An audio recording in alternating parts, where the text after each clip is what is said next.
the Jeff Meacham Network's Multiverse of Media.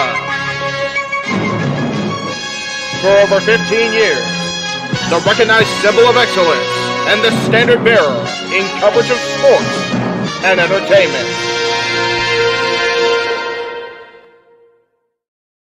It is Wednesday across the Jeff Meacham Network Multiverse of Media, and for the first time in a long time, that means it's time for our coverage of AEW Dynamite. Good evening, everybody.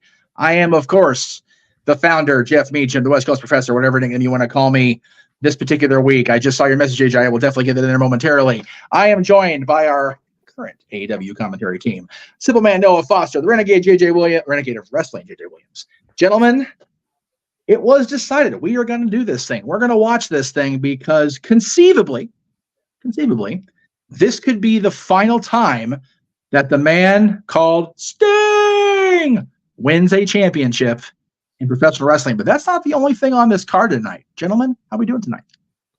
I'm doing pretty good. You're absolutely right. It's not the only thing on the card, but it is the main reason that we are here this evening. You know, Tony Khan's announcement is going to be what it's going to be.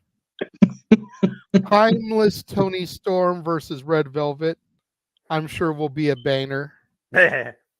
Swerve Strickland versus the Hangman Adam Page. Winner gets to face Samoa Joe at Revolution. No doubt will be a show stealer. Oh, yeah.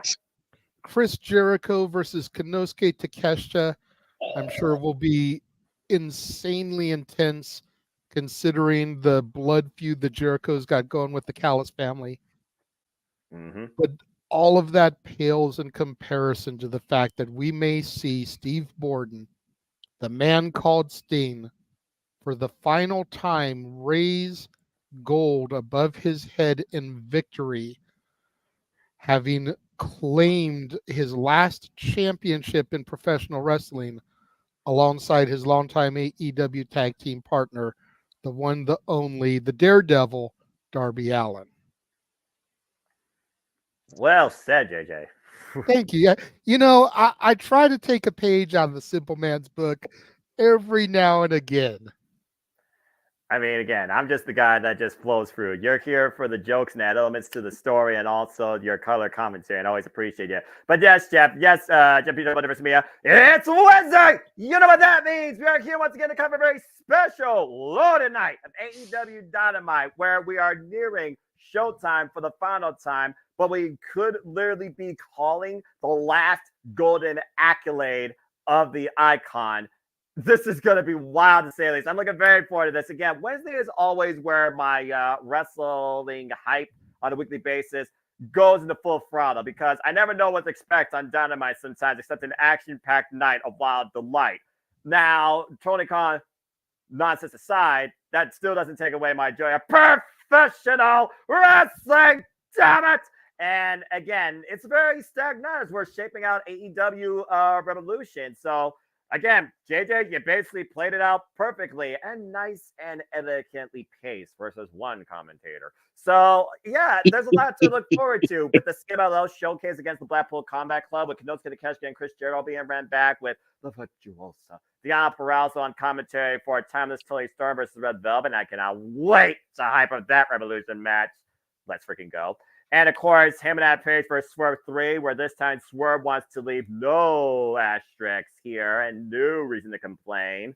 And as you said, Sting and Darby Allin, undefeated as a tag team since being a part of AEW, they could become tag team champs. But they got a great obstacle against it because Rick Starks and Big Bill, they have a lot of merit to what they've been saying. They have been the team that's been overlooked and probably underappreciated since they beat FTR and since they've been on this run. So they have a lot to prove. So it really is a night that has a lot of suspension of disbelief in some of these matches, and they have Revolution implications, for being perfectly honest. So I'm looking very forward to this. Let me ask you this, Noah, because I've been racking my brain about this, and Jeff, you're more than welcome to jump in on this one too. But for some reason, in the pit of my gut, I've got Hangman Adam Page picking this matchup tonight. I don't think they're going to let him go 0-3. And if we're being completely honest, I don't think Revolution is the place for Swerve. I want to save Swerve's moment for something bigger. I'm looking like Double or Nothing. I'm looking at like All In, All Out. I'm looking at a grand stage for Swerve, a stage fitting of somebody of Swerve's caliber. Revolution to me, and I get it's the kickoff show of the year, so I'm trying to not cheapen it, but Revolution to me feels like a B-rated pay-per-view, whereas Double or Nothing and All In, All Out and even Full Gear feel like A-list pay-per-views. It's a fair assessment because I look at Revolution's track record of memorable moments, takeaways, what it really led into, what it really left you with. Not since MJF versus Bryan Danielson, Iron Man, the Texas Death Match, the Trios Championships where the House won and started their illustrious run of 25 weeks, and of course the Women's Triple Threat of the AEW Women's World Championship. Not since last year's Revolution in general has Revolution felt like it truly was leading to something bigger. Versus every other year, it kind of teased for something even more going forward. Double or Nothing to me is always the show I put at the top because it is the show that started the identity of this brand called All Elite Wrestling. Without Double or Nothing, AEW doesn't exist. It's truly as simple as that. That's when AEW was first officially christened, and we started this paradigm shift in the industry in 2019. But since All In last year, seeing how they could go international to such a huge scope and an incredible stand-up performance, I have to agree. And with Swerve wanting to make history, it just feels like to me he deserves to do it, but he deserves to do it in the biggest way possible. But that being said, how do you not hurt Swerve's momentum here tonight? Do you try and use the caveat that maybe Prince Nana goes against his business decision and allows some sort of interference, even if it's an impromptu ref bump caused by both competitors and Prince Nana goes into business for himself? I do think in a way you are correct where there is more in believing that Heyman can win and go night-night to Samoa Joe Revolution. But there is also that little voice in the back of my head that has seen Heyman go 60 minutes before. And this could lead to a triple threat, preserving Swerve even more and maybe costing Heyman out of the picture completely. It's one of those things right now where regardless how I look at it and how you look at it, I do not see Swerve straight up winning tonight. But I hope the approach doesn't hurt his form momentum that he's gained since Wrestle Dream. But you're right, Heyman kind of is in a no-lose situation. He has to move forward here, or he might as well be taken out the back like old Yeller. Jeff? I didn't even think about the comment I saw until I saw it, like the scenario. It doesn't help Samoa Joe at all to make it a triple threat, but it just almost feels like that's where they're going to go with it. I personally agree with what JJ said, that Hangman will end up being the winner here by means other than what the venerated Cowboy should have. But it would not surprise me if they went triple threat route just to give creative an out of not having to have Swerve lose, but also not having to commit to anything, because it feels like the committing to one direction or the other is not what is going to happen, at least for this particular show. I just had a triple threat for the AEW World Championship was Double or Nothing 2021 with Kenny Omega, Orange Cassidy, and Pac. And the way they went to that, Orange Cassidy finally got concussed in this match with Pac. And then Kenny Omega was looking for a way to buy him out of the match. But again, Samoa Joe, do you really see them instigating the champion at ringside where he might literally, lose his temper and cause both of these men to be disqualified? The problem with Joe in a triple threat is it'll always be compared to him and AJ and Daniels. Bingo! That's just the nature of wrestling fans. There will never be a better triple threat for Samoa Joe's career than that match. So anything. Go ahead. No, I just said that's fair. Yeah, he said that. Oh, okay. Yeah. Anything else will be just like, okay, so it's not this. So, and again, failure to commit to a direction is just going to hinder the overall product. Not just Samoa Joe, not just these two gentlemen. It's going to hinder but it's like, Then give me something concrete.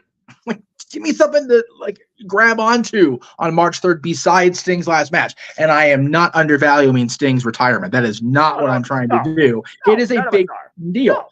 Yeah. It's just give me something more. Make the world title mean something again. Make the want to be world champion mean more than just a number one contenders match on Dynamite that leads absolutely freaking nowhere.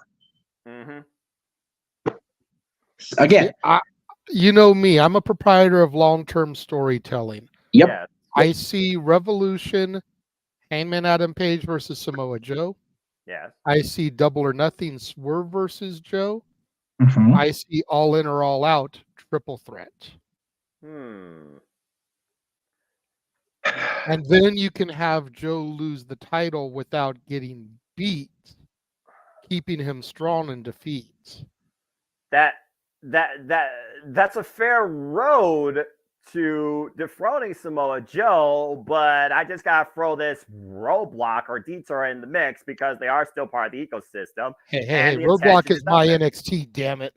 And he doesn't digress. We still got to consider at the end of the day Wardlow, and if this rankings is going to be a thing of Wardlow keeps getting wins, squashes or not, although they kind of made his matches actually seem a bit more like merit. And yes, folks, we'll be covering Roadblock officially on that Tuesday following AEW Revolution right here in the JMN Multiverse of Media.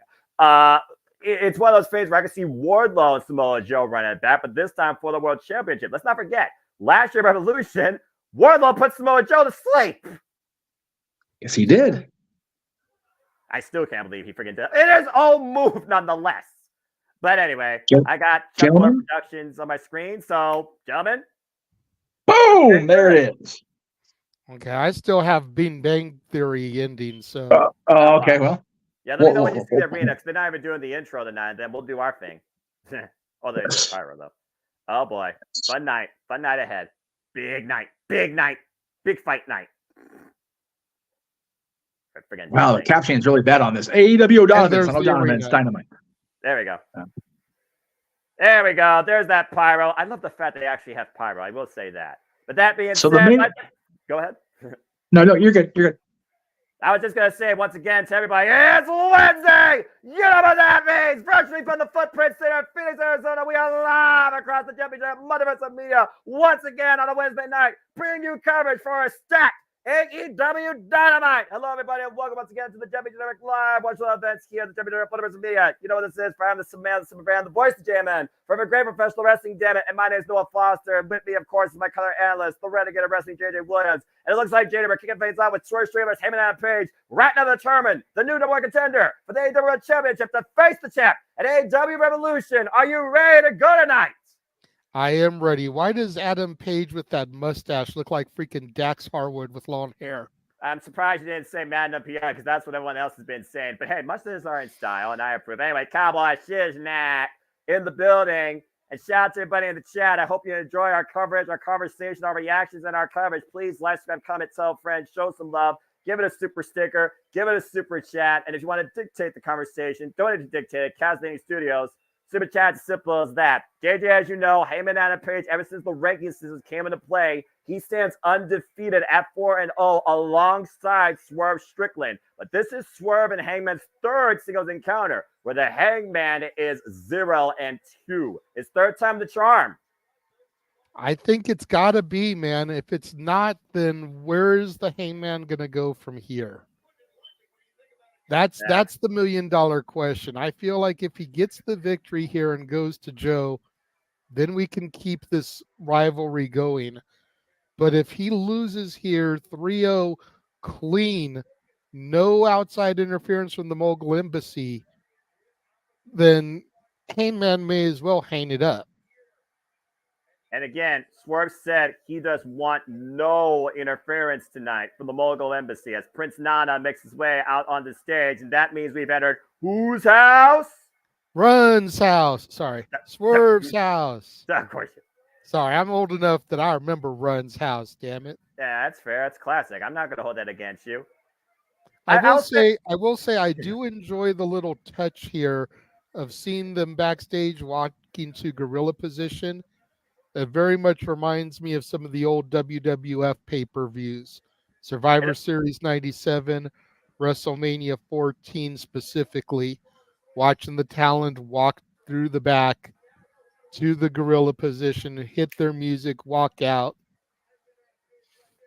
Yeah, but it also makes it feel more important. And lately we've seen that across the industry. When it comes to a match of such value, you really set the atmosphere. Again, Swerve Strickland, and by the way, happy Black History Month to all people in general. Swerve Strickland has one intention this year.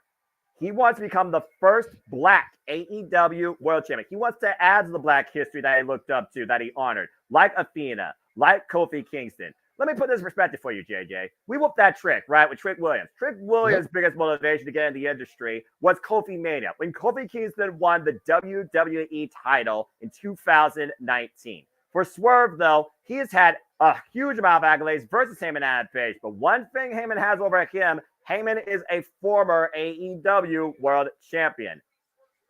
Arguably the worst one in history, though. Damn. I'm just saying, with Hangman Adam Page, it was more about the chase. And once he became champion, it was flat. Both men walking up nose to nose, eye to eye in the center of the ring, jaw-jacking each other. Swerve saying to bring it. Remember how much Swerve made this personal. He invaded the man's home and probably traumatized his son in his cradle. That's straight up messed up, man. So this crowd is electric tonight. You know that mustache actually makes me think more of Burt Reynolds, personally, if I'm being perfectly honest with you. Cowboy Shiznak. Found out a tie-up in the early arena going. here in Arizona is chanting Swerve's house. Well, we want to be in Swerve's house, and I think people really want to see Swerve make that house call to the championship picture. Again, of course. Last year Swerve said he knows Heyman has a spot, but he wants it. He didn't take Swerve's main spot, though. He cemented one with his own. These two shared each other's blood. I'm just saying. It was one of the damnedest death matches I've ever seen. That was disgusting. Right. And Swerve, of course, beat Heyman first off at Wrestle Dream. Again, it was 0-2 in favor of the Heyman. But there is one caveat that Tony Giovanni did mention, though, and that could play here. The Mogul Embassy came to Swerve's aid and defense and allowed him to win.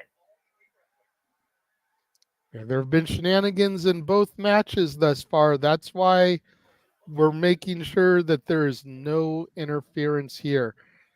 Swerve doesn't want an asterisk, to your point. He wants to be able to say that he beat Page clean, giving Page absolutely no excuses. Hello, Kyle. That's my friend, of course. Kyle's a great person. He's also Ollie, but also likes all things wrestling. Appreciate you, brother. And you see Swerve with that just cynical smile. Right now, just jaw-jacking the Heyman. Of course, the last match these two had, Heyman and Page in Dealer's Choice. Oh! Took on Toa Leona of the Mogul Embassy, while Swerve took on Robin. Damn! In a hardcore match, double A takedown right now on the ground and pound. We're just rolling and tussling on the mat to the floor. I knew this was going to get violent and physical. Again, this match is a 60 minutes time limit. Good grief. Yeah, I was kind of curious as to why they put this first, but it makes sense the more I think about it. They wanted to give this match as much time as possible. They can always cut other matches short. Yeah, and we've also seen Heyman go to the distance to 60 minutes with the likes of Bryan Danielson. We haven't seen Swerve go to 60 minutes, but I can assure you he's a 60-minute man. Former multiple-time Defy champion. While Swerve doesn't have no AEW accolades, Swerve is a respected mogul of the game, quite literally. Former Evolve champion, former MLW World Heavyweight champion, currently held now by Satoshi Kojima for the second time. Congratulations. Multiple-time Defy champion, former PCW Ultra Heavyweight champion. Heyman and Page is only accolade, though, the AEW World Championship and bring up our Trios Championships. Oof. Heyman and Page squared up against Swerve in the corner. Again, folks, we have a loaded card tonight. The Virtuosos on commentary during Reveler versus Thomas Tony Storm. Trios match, Blackpool Combat Club versus CMLL. And Tony Khan kills airtime with a big announcement that could have been on the Twitter or Control Center or YouTube, but I digress. Actually, I don't digress. Gotta stop that. And Chris Jericho takes on the Alpha, Konosuke Takeshita, in what is a rematch from DDT Pro. We'll talk more about that later on. And of course, in our main event, tornado-style tag match, JJ. It is Ricky Starks and Big Bill defending the gold against Sting and Darby Allin. And the fact that it's the main event, man, just makes me think even more that Steiner's walking out with gold. If they threw it mid-card, I'd question it. Right? But main event, man, you've got to assume that Steen is coming out of there with the belt. Big boot by Swerve there, taking the Hangman down. That will twirl that mustache a different way. Good grief. Good flexibility. And we talked about Swerve, his flow, the way he flows and wrestles in that ring. There's a different, unique hybrid style to him, unlike most people in All Elite Wrestling. He really is a standout. Yeah, no doubt. I didn't know much about Swerve until he came to AEW. Oh, my. Because I wasn't watching your NXT when he was really over there. That's fair. But I've been impressed with Swerve ever since, him and Keith Lee were teaming up over here in AEW. And then the heel turn, this whole run he's been on. Very much been a Carmelo Hayes syndrome with me and Swerve, where just the more and more I see him, the more and more I respect him and his ability. I'm going to put you on the spot here, JJ, just for a moment. We got Roadblock and Revolution in the same week. Are you going to swerve more, or are you going to whoop that Trick more, despite right now Trick Williams being in the hospital? Well, we got to see if Swerve even makes it to Revolution. If he loses here tonight, who knows if he even makes it to the card? That's fair, but also we've seen Swerve in a more dangerous man when he doesn't get what he wants. Again, if he's willing to go to Hangman's house when the Hangman cost him a chance for the TNT Championship against Bryan Danielson, what the hell would he do here if he loses to Hangman in any way but clean? And even then, he still might not be able to take it. Swerve goes down hard. Swerve up there, off the turnbuckle. Yeah, again, you see the whiplash effectively down. Heyman just squaring off against them right now. And I don't think we've even reached the halfway point of this match as far as rendering a man down enough for a 3 count. I think these two are still trying to empty out each other's reserve. They're just wearing away each other at this point. My back spasmed when I saw him hit that turnbuckle pad. Yeah, back of the neck, head, and like I felt the pain. There's like 7 points or whatever the chakras, right? Oh, jeez! And Heyman right now, literally getting his thumb taken out by Swerve. What's inside? Trying to go maybe for a ground cobra here. Swerve trying to change position. Might be looking for a submission. I like how Heyman, though, is winding his base, trying to have a little bit more equal leverage. And again, you see Swerve trying to bring the Heyman down to the mat, trying to grab the arm.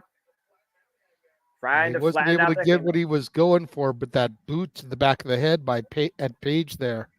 I thought it was going for like a modified like ground cobra or a full Nelson like submission, but instead I think he's looking to take an arm, shades of Penta Cermiero.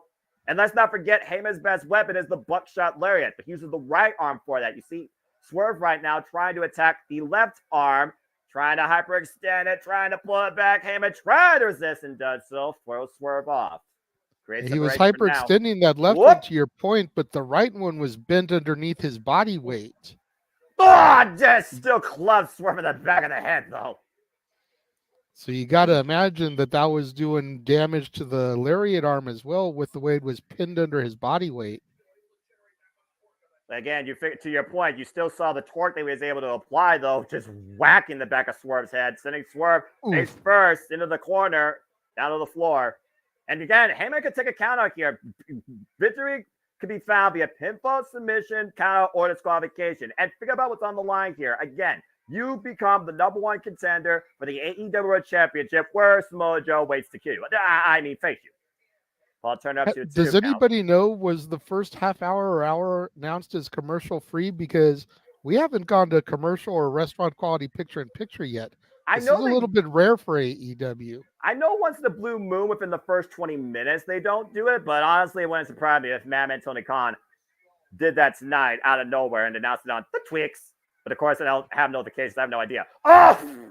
Jeff, can you double check that since you're in the production room? See if there was an announcement about the first half hour being commercial free. Heyman bringing the count right now as Swerve was driven head first into the barricade, and once again Heyman going out for further damage.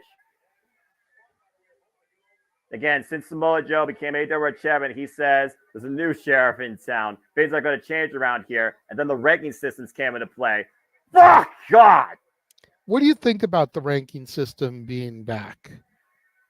I was skeptical about it at first, but looking at the way the AEW ecosystem is shaping out across Dynamite Collision and who's in the top 5 and who's been in competition, what they're going for, it kind of makes a lot of sense. It is one of those things, though, where I look at Adam Copeland, I believe in number 3, where he wants the TNT championship, and Daniel Garcia, who's part of the Trios division, he may want to crack at the TNT title. Why wouldn't Adam go for maybe the AEW World title and then Derek Garcia go at the TNT title? But then I remember Adam Copeland's personal vendetta against Christian Cage. But as of right now, 1 month in, the rankings kind of make a lot of sense. The only title really not defined right now for a challenger is the TBS Championship.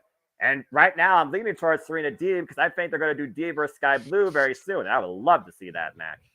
That would definitely be a good one. Thank you very much, Jeff. I saw that at the bottom. No one else as far as he could see. Okay. The thing that surprised me about the rankings was that FTR aren't ranked for the tag division. They're ranked with Daniel Garcia in the trios division, but not in the regular tag division.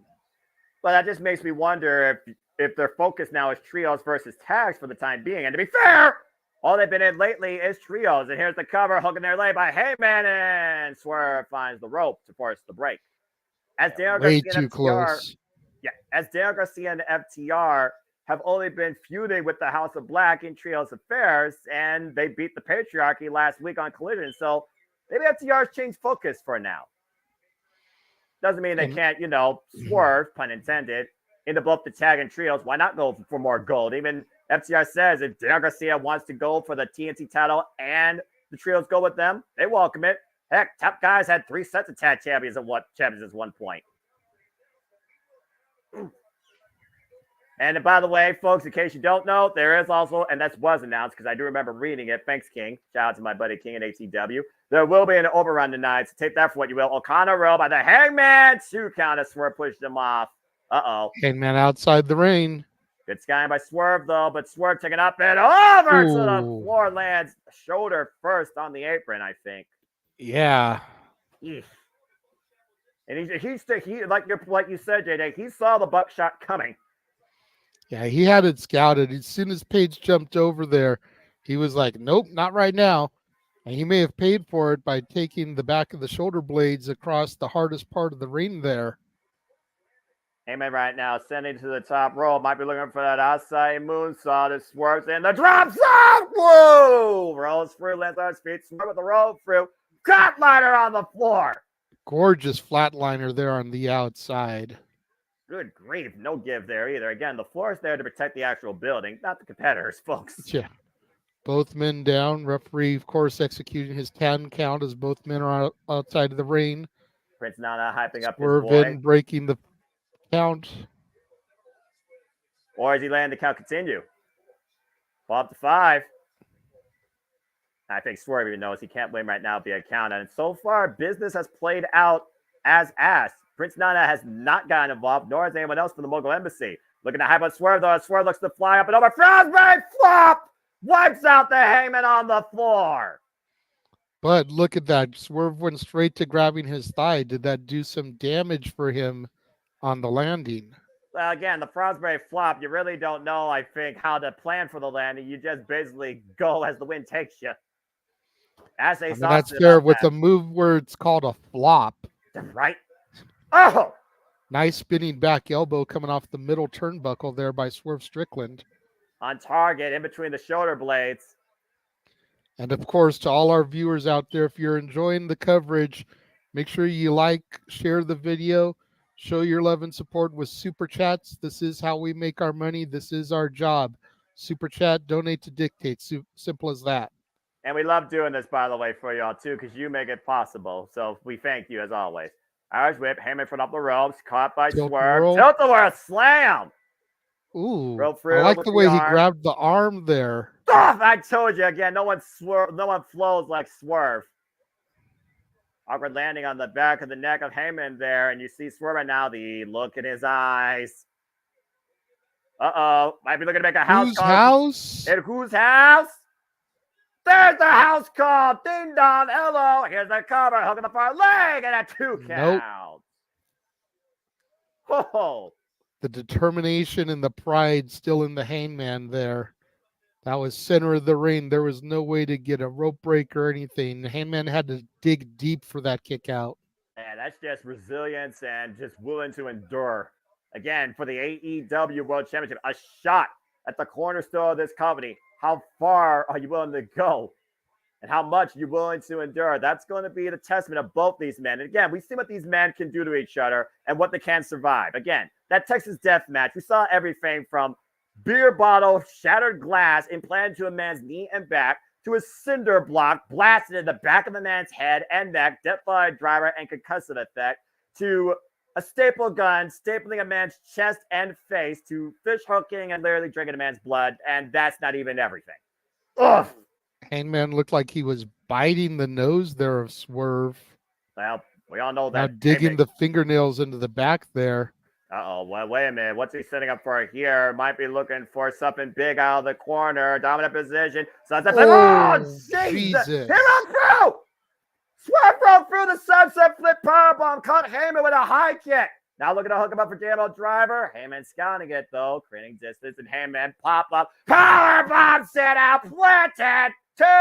No.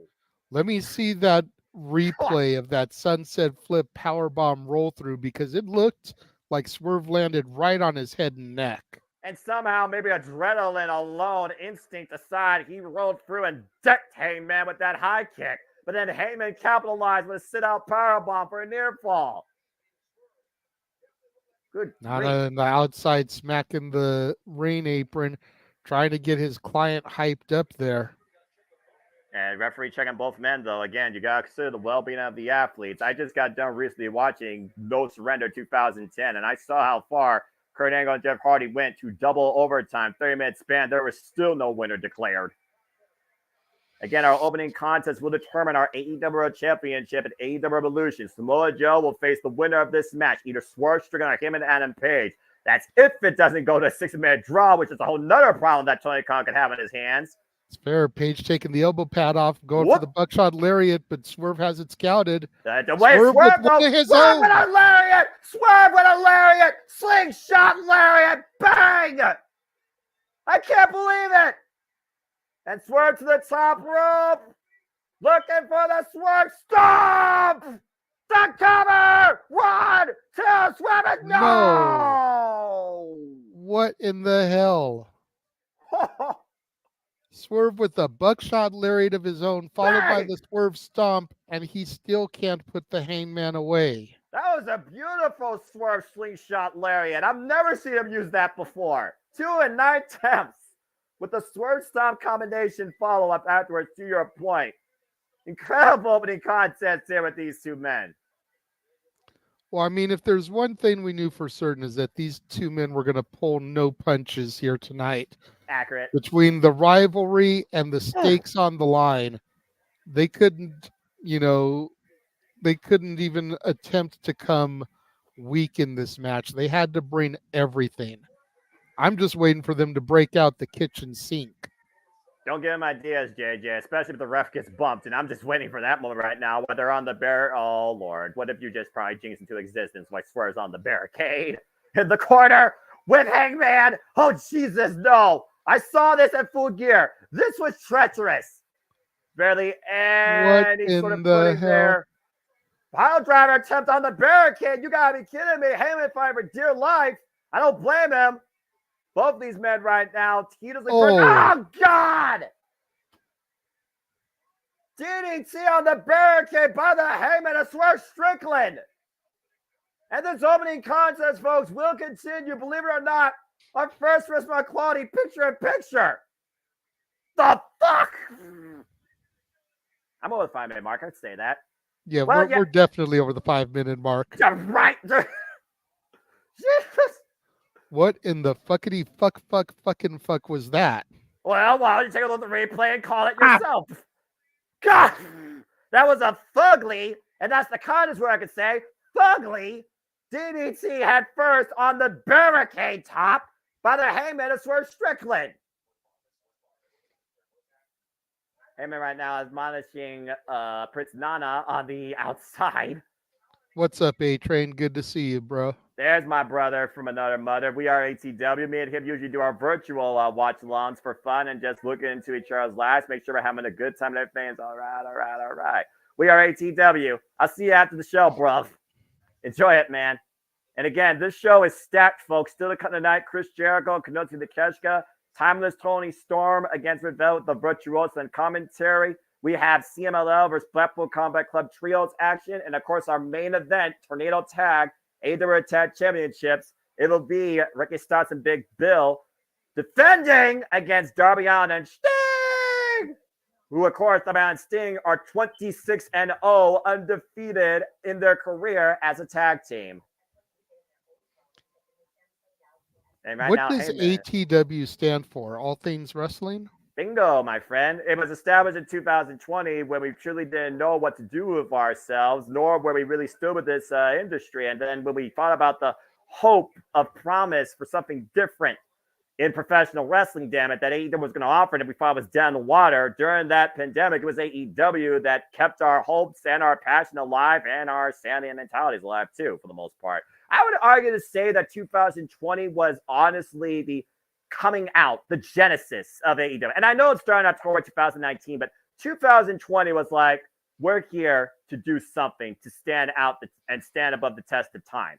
And then 2021, it was like, okay, the people are back. What can we do now? And they were still figuring things out. Then you figure about the people that came in from WWE and beyond, and you see what this roster become. There was some stutter steps, and then you had the MJF agenda. That was a bit all over the place. Didn't know how to handle that. Then you had the controversial change in the culture. And I feel like they're trying to finally, once again, reset. Then again, for this whole industry is trying to reset, but being perfectly honest.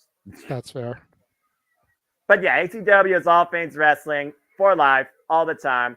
Shout out to the entire family. Cindy, Casey, King, Eric. It goes on and on. JD. Ugh. And we're back to full screen here. During the picture-in-picture, Heyman Adam Page set up a table on the outside. You know the rules of that type of stuff, Noah. He who sets it up tends to be the one to go through it. Yeah, exactly. But right now, both these men play a boot for each other's face. Jesus. Well, that's a hell of an exchange. I love professional wrestling. Both men right now seeing stars.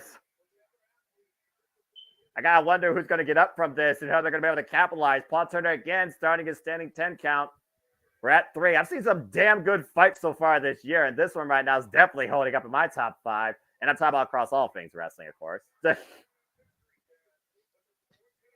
again, speaking of all things wrestling, did you watch NWA Power yesterday? I didn't. And if so, what did you think about the death match between Cardona and EC3 for the NWA title? That's actually part of my watch plans, because what I used to do with the NWA, because Tuesdays was always difficult due to work, I used to do the 605 replay. But since I don't know if they're going to do it on YouTube, I'm just going to watch it tomorrow. I'm just going to watch it on Friday night after work. So ask me on open mic night, or if we do something on Friday night, because that's when I plan on watching NWA #spoiler-free. And I'm looking forward to the entire show. And I suggest you people go check it out. It's their first episode, and they're all title matches. Kenzie Page defending against Tiffany Nueves, the NWA Women's World Championship. And to JJ's point, a freaking death match for the 10 pounds of gold with Matt Cardona and EC3. Jesus Christ. Yeah, I reviewed it today as part of my For the Love of Wrestling. So once you finally see it, check out my review today where I did Explosion, NWA Power, and NXT, and you can hear my thoughts on the show. Oh, most definitely. And I do look forward to it. And again, folks, please check out For the Love of Wrestling every day after the day, courtesy of Cassidy 18 Studios, where we review all the things of wrestling after they've already played. Courtesy of the I did see the super chat come through. Once we go to commercial and this match is over, we will address the super chat. Sounds good. As this match continues, and Heyman, Heyman right now hung up. You see the right foot hung up underneath the top rope. Now in the proverbial tree of woe, and Swerve is taking a perch for another dangerous stop. And Heyman can't do nothing about it but take it. Nowhere to go but down. Force it. Well, I am the table. Botch. You know, honestly, that's probably the best thing that could have happened to Heyman on that table. Just the body weight collapses it versus break it. It happens sometimes, and Swerve apparently is like, We're looking for something. I think he's looking for another Nana's table. following him. Yeah, he's looking for another table. He ain't going to have the Hangman go down softly in the night, if you know what I mean. There we go. I haven't seen dragging tables like it that around the ring. I haven't seen tables like that since high school cafeteria days. Oh boy. Prince Nana right now. Prince Nana, Get out of the way, Nana. I almost wonder if Prince Nana was looking for something proverbially. Paul Turner again starting his count. The referee with a lot of leniency here, considering again he knew what these two men were going to go the lengths to, not to mention what this is for. And again, folks, this is a 60-minute time limit. JJ, we're already 30 minutes in practically.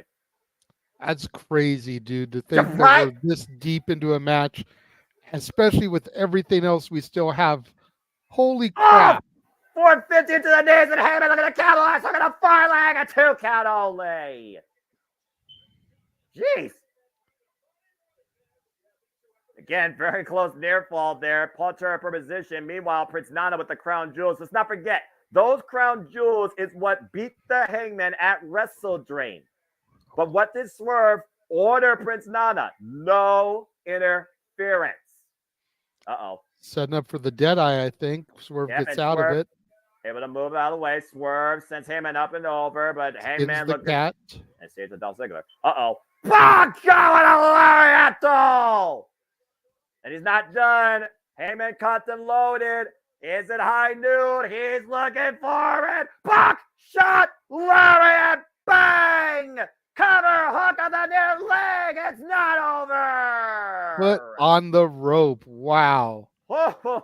Great ring positioning by Swerve Strickland there. That buckshot lariat turned him inside out. And think about this, JJ. Look at it again, Noah. Yeah, let's look at the replay here because I want you to notice something after he hits it. Boom! Remember the last time that Heyman hit it? Prince Nana put Swerve's foot on the rope. Swerve did it on his own. Again, Prince Nana is not interfering.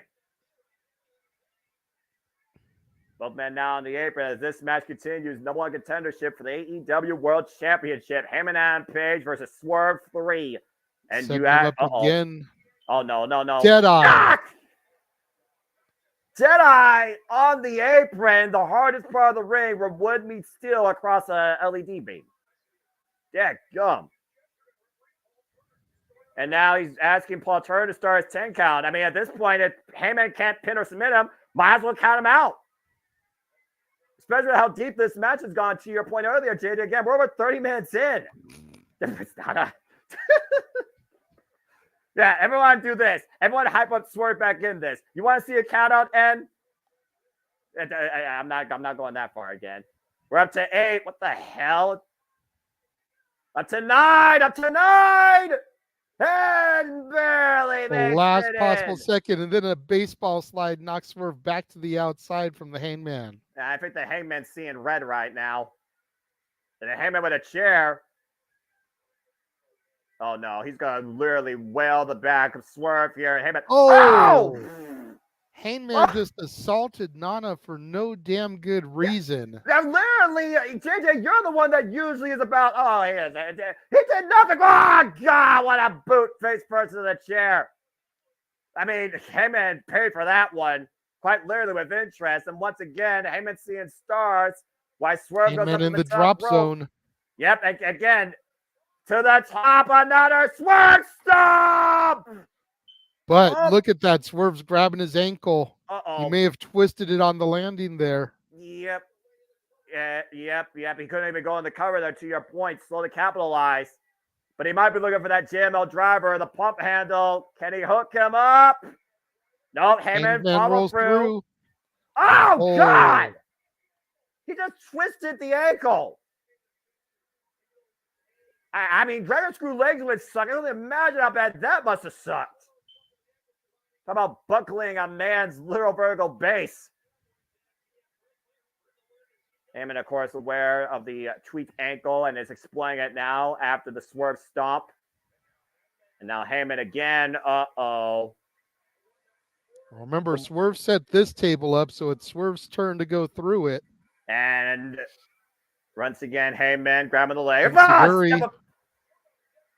Desperation move right now. Meanwhile, out the ring post, and Heyman right now, while Swerve has him hooked from the apron. God, from the table! Holy shit, Noah. By Swerve Strickland! Swerve just hit Heyman with his own Deadeye through the table, trying to get him back in the ring so he can capitalize here. I mean, at this point, just pin him. No, he's going to go for another Swerve stomp. Third time might be the charm, Noah. Or he might be going to the well once too many times, especially on a bad ankle, JJ.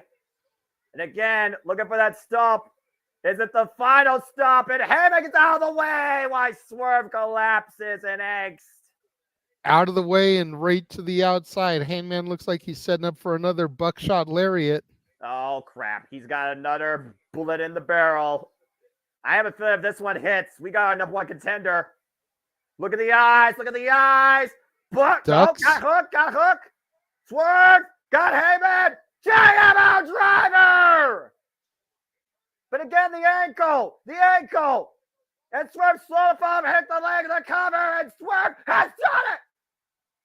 Swerve. No, the bell rang. What? Wait, what? Hold on, wait, did the bell just rung? What we got? What happened? Time limit is expired. It was a 30-minute time limit. Folks, this match is a draw. What the bullshit? Fuck? Bullshit. 5 more minutes. 5 more minutes. We need 5 more minutes. Come on. Tony Khan, you need to fix this shit. We can't end this like this. He literally had him dead to rights. We need an overrun. Oh, hold on. 4 minute, Mike. What? Uh-oh. Oh, boy. He says no.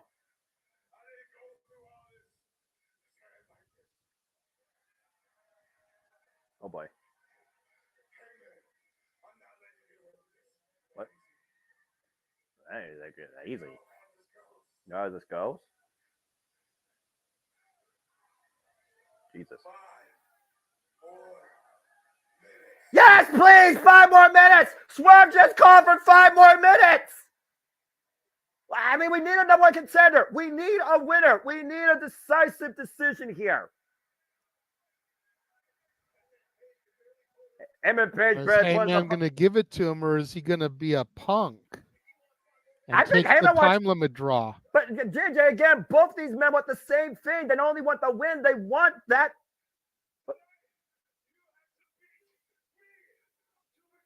Tonight it beat me to become the number one contender. Yeah. And he didn't, and you didn't beat him. And Swerve, you didn't do it. Neither did you, so you're both eliminated, right? You will not be the world champion for your is over. Wow! Rolling out of the ring and walking off like a punk ass bitch. Heyman Page refusing to give Swerve that 5 minutes. What? Hold on, turn Giovanni. Oh, Giovanni on the microphone now. The voice of reason. Okay, hold on. We're not done yet, folks. This is not done. Yes! Because we now have. Yeah, we have 2 number contenders. We need to solve this shit. Uh-oh. Fuck! What? God damn it. It's a triple threat officially! At Revolution! It's Samoa Joe versus Heyman Page versus Swerve Strickland for the AEW World Championship! Oh, shit!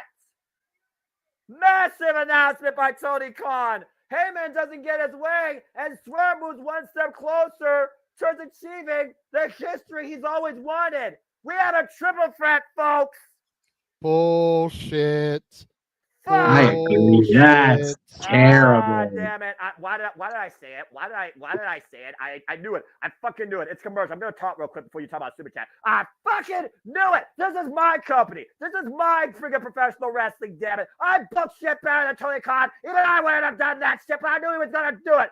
Fucking triple threat. I knew it was gonna be either a draw or a Heyman involved. God damn it! Lord forgive me. Okay, you all talk. I'm done. Well, I know you addressed the super chat in the chat room, Jeff, but go ahead and throw it up. We gotta acknowledge it appropriately. No, that's fair. That's fair. That's fair. There we go.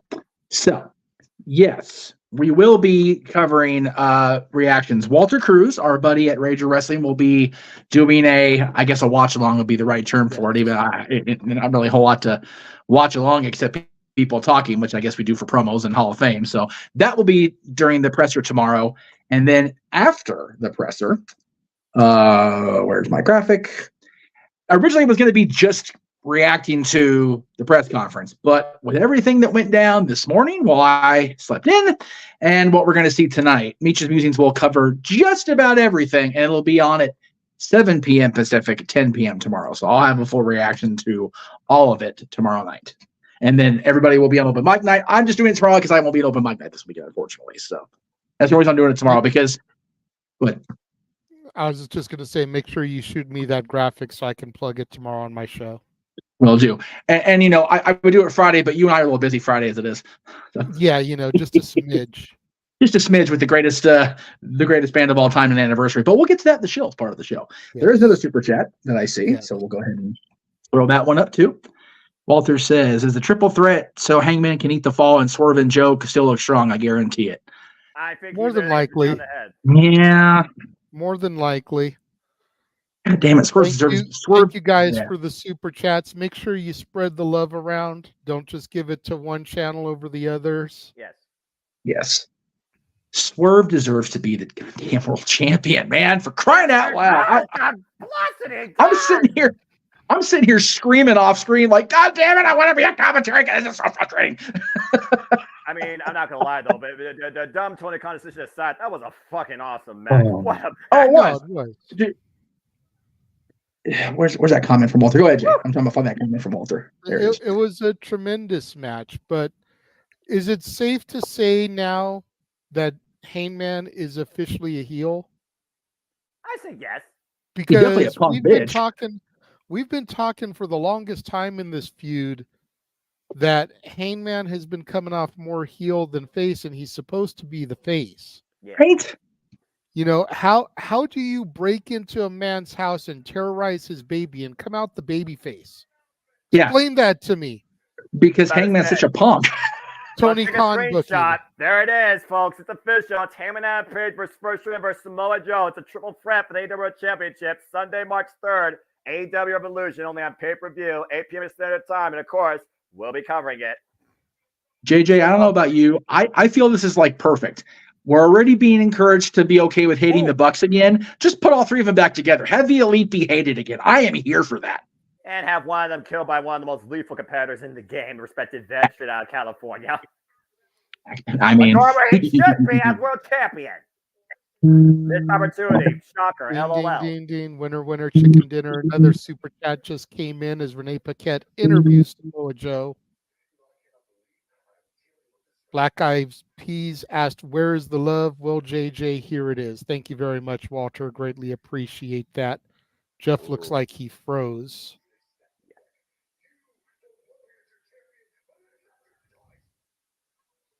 I think Samoa Joe is arguing with Tony Khan.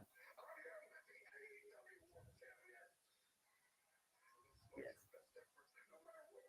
Oh boy. Oh.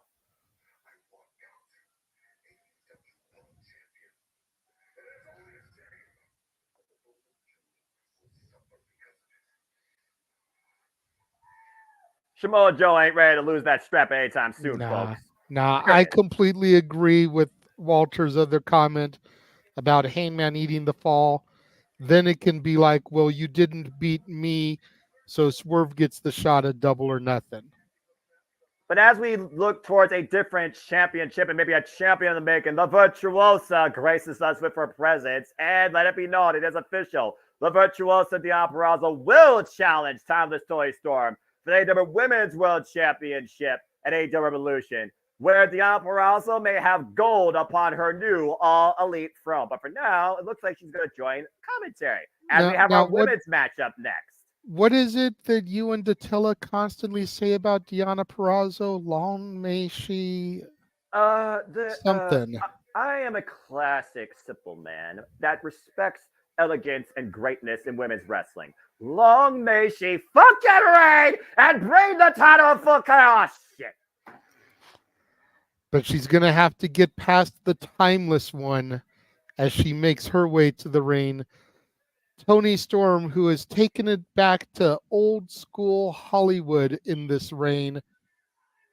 You've got to admit, Noah, Deonna Purrazzo, win or lose at Revolution, Timeless Toni has become arguably the greatest character on Dynamite on a consistent basis. I will not deny the presentation that is before us, nor the greatness that is on commentary, nor the fairness of the official in the ring.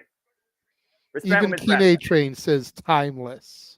Yeah, well, guess what? Your timeless era might be on short notice. Anyway, time to stir it up. Here comes Red Velvet. Straight out of your mama's kitchen. Red Velvet, who's been challenging everybody across AEW and Ring of Honor, has her sights on gold across all the brands, currently 1 and 2 in 2024. After being Bert Dixon last week on Collision, has also put her name out there to be involved in the Ring of Honor Women's World Television title tournament. Of course, y'all can watch Ring of Honor, courtesy of Honor Club, every week, Thursday, 7 p.m. Eastern Standard Time. Oh, crap. Aubrey Edwards is the referee. Someone's getting screwed over. Will you stop that? I know we haven't done AEW in a while, but can you please stop questioning the integrity of Aubrey Edwards? Bell rays are underway. All right? Seriously. You're never going to stop that. Had to get one in there, Noah. I had to get one in there. Course, I knew I was going to get you riled. Damn it. Why must you? Again, I'm just going to say this for the record also, why she, of course, talks about the history here. Ooh, nice takedown there by Toni Storm. And again, Toni Storm, why she looks like a Marilyn Monroe cosplayer. Literally, again, time travel veteran of the game, 28 years of age, 14 years of the game, over 500 matches. Previous SWA Stardom champion. In fact, her and Deonna Purrazzo fought over that title, and Toni Storm won. In NXT UK, Toni Storm defended the NXT UK championship against the Virtuosa. The Virtuosa has not beaten Toni Storm in one-on-one action in their previous 4 encounters across other companies, but they did share tag matches, wins and losses in Stardom. So the truth about the dojo days, where they lived together, slept on floors, it very much is accurate, including that little timeless tattoo on both their ankles. I was going to say, even going as far as to get matching tattoos. I enjoyed that story from Deonna Purrazzo last week. See, I love when there's actual real life elements that are added into a wrestling match because it gives it more depth and meaning. Oh, God, what a leg lariat. Nice spinning wheel kick there. And again, Toni Storm says this is a workout. And she acknowledges Deonna Purrazzo that she is truly one of the best, not the best technical wrestlers on the planet, of the female variety. Very rare commodity. Lufa, the butler, apparently not happy with what Red Velvet's doing right now. Toni Storm with a little fast press comes in and just sits and decks Red Velvet. Teeing off, and she's not doing fisticuffs in case y'all are wondering. That was so damn ridiculous. Yeah, I was thinking that too, Walter. I just saw his comment about Red Velvet. Jesus. You got to wonder how long Mariah May is going to continue to let Toni Storm bully and berate her. All she wants is to get the affection of her mentors. We go to Restaurant Quality Picture in Picture. All she wants is the love and the adoration of her mentor. And she can't even be bothered to watch her matches. Going as far last week as to say, if you've seen one women's wrestling match, you've seen them all. How dare you, charlatan? See, Timeless Toni Storm is a charlatan. She is self-absorbed. She does not care about the people. She is literally blinded by her own spotlight. And someone needs to pull the plug on that so we actually can get some real life bring back in this women's division. That's where the Virtuosa stands. Tumble her. Cover here at the lateral press, the 2 count. Nice snap suplex there that led to that lateral press. Now back to a chokehold, little sleeper hold there from Tony to Red Velvet. The first time Deonna Purrazzo and Toni Storm met, by the way, was in Stardom in 2017 in tag team matches. They came in as freelancers, taking on the likes of Queen Quest, including Io Shirai. And of course, they shared tag team wins and losses during their time in Stardom. In 2018, Toni Storm defended the SWA Women's Championship in Stardom against Deonna Purrazzo. And of course, Toni Storm beat the Virtuosa back then, before the Virtuosa was well defined to her master craft as she is now. But Toni Storm, to her credit, one of the most decorated SWA champions in Stardom's history, 612 days with 16 defenses with that title. When she held the NXT UK Women's Championship, the Virtuosa also took a showcase there, and Toni Storm was able to best her during her time there. Cover. And a 2 count again. While Deonna Purrazzo, of course, found her craft, defined an era, raised an entire division, 3 years worth, becoming Ring of Honor Women's World Champion, Triple Avena de Reina's champion, and a 3-time Knockouts World Champion, the 3rd longest reigning Knockouts World Champion in TNA history. So again, this is going to be a very decorated, star-studded, but I'm very curious to see how each experience away from each other shows how well they still know each other or who is better than the other. Honestly, this is one of my most important look forward to matches. So I'm not going to lie, in women's wrestling in a while. And right now you see Toni Storm trying to be technical against Red Velvet, trying to send a technical message to Deonna. Try to be more technical than Deonna Purrazzo. Yeah, right. Unless your name's Serena Deeb, that ain't happening. I'm being unbiased. I'm just saying. I need to see Serena Deeb, by the way, versus the Virtuosa at some point. Tony Khan, just saying. Thank you. You see Red Velvet trying to fight back here as again, folks. We are required picture in picture, but I don't give a fuck about advertisers or commercials because wrestling matters. And I don't need Mick Foley to change TNA to Impact Wrestling to tell me that. As we are back here, as Toni Storm takes on Red Velvet and looks to square up against her. AEW Women's World Championship Eliminator, where if Red Velvet wins, she will get a future title shot. And the wind up. Whoa, Red Velvet duck. Oh, and beats Toni Storm literally to the punch. It's almost like a freaking Raspberry boxing match. Oh, okay. Now Red Velvet's starting to stir it up. And again, folks, it's made official. Timeless Toni Storm will defend the AEW Women's World Championship against Deonna Purrazzo. Sunday, March 3rd, AEW Revolution. It'll be their 5th one-on-one encounter ever against each other. Cazadora, but takedown by Red Velvet. Red Velvet needs to capitalize, though. She can't allow Toni Storm to get back to her feet. She needs to not waste time. There's a reason why Red Velvet is 1-2 and Timeless Toni is the champ. Oof. And this is the first, I remember one-on-one match, by the way, with these two. Red Velvet, of course, 7 years of experience in her as a career, starting in 2016. Nice moonsault, hook in the near leg, and a 2 count. Late kick out, though, by Toni Storm. A little bit of frustration here, sending in for Red Velvet, possibly. Toni Storm, of course, has been our AEW Women's World Champion, particularly Timeless Women's World Champion now, for 82 days. Velvet closes the gap with the trip up by Toni Storm. Meanwhile, Toni Storm creates distance, lights, camera, action. Oh, God, the hip attack. Didn't even ask for a close-up that time. That whiplash effect. And there's the DDT. There's the float over, too. That's a whoa. I'm sure your brother Keen A-Train would sign up to take one of those hip attacks.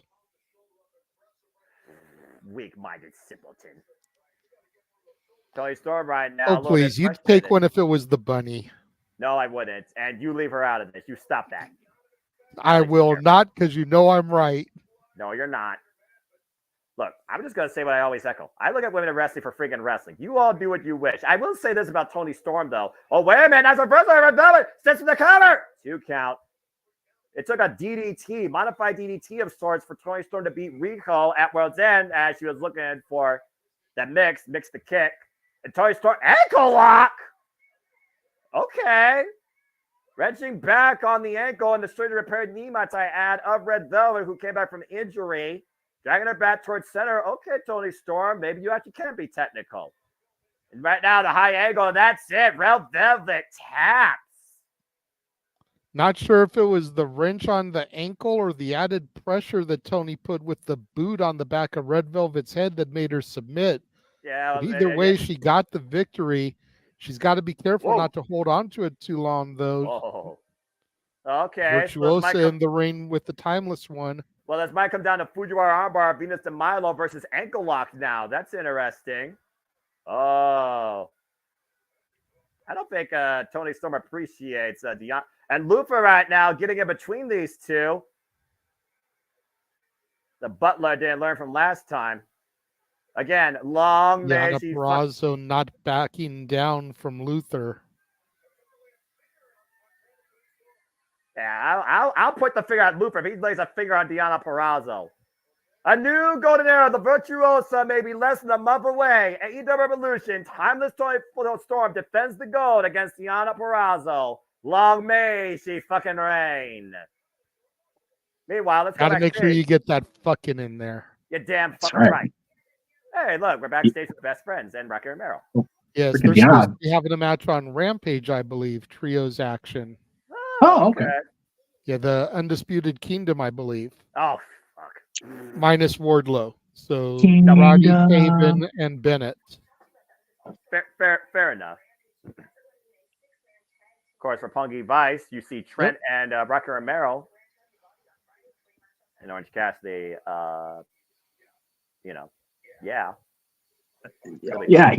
Yeah, Orange Cassidy's there, and that's what we're doing. Whatever. I mean, it's just wear and tear on the body. I mean, that's what it means to be a fine champion, but some people on other companies don't know what that means. So let me just say, it's awesome to see Rocky Romero on TV more. Right. Yes, I agree.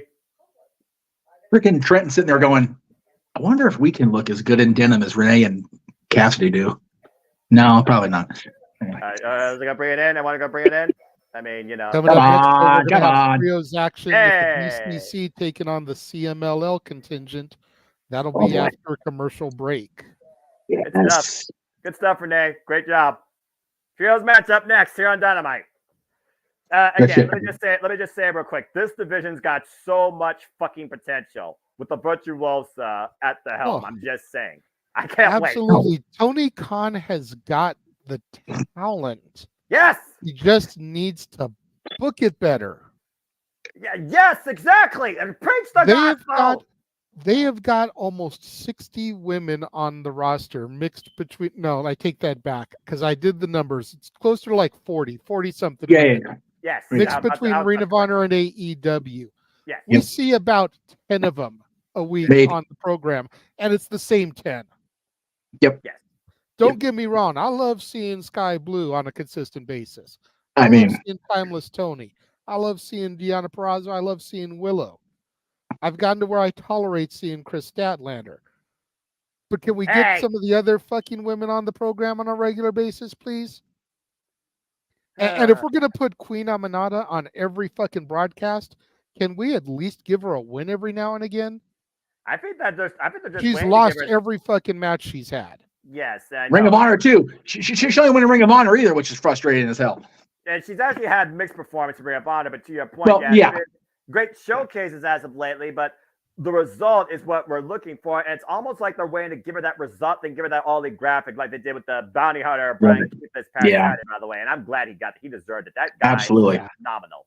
So that was such a moment. It was. That was really cool. Such a moment. I pointed out on my review to that. It wasn't even as much about the match with Eddie Kingston as it was the moment afterwards. That was very cool. I will say I had a hard time being an Eddie Kingston hater after that match. The way he walked up to Bounty Hunter, shook his hand, brought him in for an embrace, It's like, God damn it, Eddie, I can't actually talk shit about you today. And he actually gave Brian the moment, by the way. He didn't make it about himself. Let's also keep that in mind. He literally gave Brian that moment and the ring. So at the end of the day, Eddie Kingston, personality aside, you can't argue the man's outlook on the wrestling passion he showcases and for others in the game that toil away like he has. Eddie has definitely made it more difficult to be irked at him again. He and I will be what we'll be, but he's definitely turned a corner. I'll say this about the women's division thing. There was a great episode of I Love Lucy, and I may be wrong, right? But for being honest, but where the Ricardos and Merchants went into business. The Ricardos had the name. The Merchants had the know-how. The Ricardos had the name. Tony's got the names for this women's division. Just needs somebody with know-how. Mm-hmm. Like, seriously, it's not difficult to book. He's got the financing. And to Matthew's point, Back whatever outside the Footprint Center here in Arizona. Go ahead, Jeff. Make the rest of your point.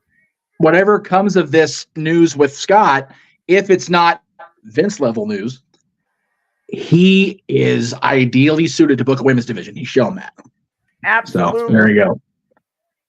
Absolutely. All right, time for a little carnage, folks. Have fun. Yes. BCC You know what? making their way to the ring to the sounds of John Moxley's theme. Well, I mean, at the end of the day, they are three wild things, JJ. And how eloquently put by Jeff. Yes, folks, welcome into the second hour of AEW Dynamite, by the way, as we start out with violence. Blackpool Combat Club and Trios actions, looking to show CMLL what being elite, what being real is truly all about. Let's not forget, they're making their AEW Trios debut, by the way, this year, after we've seen Bryan Danielson and Claudio Castagnoli and Jon Moxley and tag and singles affair. I mean, hell, Bryan Danielson started off the year facing Kazuchika Okada at Wrestle Kingdom, why Claudio Castagnoli and Jon Moxley's been feuding with St. Taylor Promotions. But it was last week, Wednesday, when Jon Moxley saw the CMLL contingency, and they kind of wanted to make an welcome, like a bunch of outsiders, into their facility. And Jon Moxley was having none of it. Of course, we saw this past Saturday on Collision, the technical mad scientist, apologize if I push the name, Hechicero, someone can correct me. Hechicero, I believe. Hechicero, thank you. Yeah, Hechicero take on Bryan Danielson and throw him for quite a loop. And why Bryan wanted to give the man respect, in other words, after getting the better of him with a roll-up pin, the CMLL contingency was having none of it. Of course, the CMLL trio made their debut on Rampage last week, beating Matt Menard, Christopher Daniels, and Matt Sydal in trios action. So we'll see tonight what happens. Actually, it was a quartet. They had Cool Hand Ange in there, too. That's right. I'm so used to the three because I've only thought about the three here. That's fair. But again, if anyone's going to back up their claim about what being the elite truly is, and this is all elite wrestling, not the other place, it's these three men. You see more of the CMLL. All right. Mystico sitting in the middle there, of course, better known as Sin Cara from his run in the WWE for the former and stateside. Yeah, about to say. CMLL, by the way, the oldest promotion in Mexico. Of course, we've already seen a couple of these men in action. Yes. I gotta be real with you though. Hechicero impressed the hell out of me Saturday night. That was ridiculous. Same. Balador Jr. Yeah, we've seen all of these guys in action. All three of these plus Mystico were in the action against Daddy Magic, Cool Hand Ange, Christopher Daniels, and Matt Sydal. Balador Jr., 26-year veteran, former NWA World Historic Champion. Mystico, like you said, former Sin Cara, 25-year vet, World Trios Champion at CMLL, Azteca Champion, six-man tag team champion, and of course, Hechicero, 22-year veteran of the game, a CMLL World Heavyweight Champion. For those that don't know, CMLL, better known as Consejo Mundial de Lucha Libre, a promotion that started back in 1933, honors the art of Lucha Libre still to this day. And they have a continued working relationship, particularly with New Japan Pro Wrestling. There you go. Walter with the hot take here. Sin Cara is not even in the match, and somehow he'll get an injury tonight. Damn, that is harsh. That is harsh, dude. Ouch. Goddamn, Walter. Out of line, but probably not wrong as the bell rings and That's we fair. get the action going here. Yeah, let's go ahead and kick this six-man tag off. And for those that don't know these CML superstars, you can see more of them involved in Fantastica Mania and New Japan World. They've also been involved on NJPW Strong pay-per-views in the past, such as Resurgence and Lone Star Shootout. It looks like we're kicking things off with that Collision Classic revisited. That's Sarah and Bryan Danielson. Try to pick the leg, Bryan Danielson. Though. And by the way, I also want to put this in perspective. This weekend, by the way, Bryan Danielson's taking on Zack Sabre Jr. in Osaka on Sunday. Jesus. They're running it back, JJ. They're fucking running it back. I know Noah will be watching that. If it's during open mic night, I apologize for my Tourette's in general. Modified. Oh, look at that. Modified bow and arrow sorts here. Bryan got to be careful not to get his shoulders down. Reverses out of it. And of course, Hechizero known for that mad scientist alchemy of sorts, a technical wizard. And the way that he just moves his body and able to just, find a... Yeah, you see the bruising on Bryan Danielson's elbows. Good grief. Especially a man of his size. Like, he is not a small dude. When you think of luchadors, you think about tiny guys. Body truck Credo. You think about Juventud Guerrera. You think about Rey Mysterio, Psychosis. Yeah, see. This dude has got some meat on his bones. He is not a tiny tot.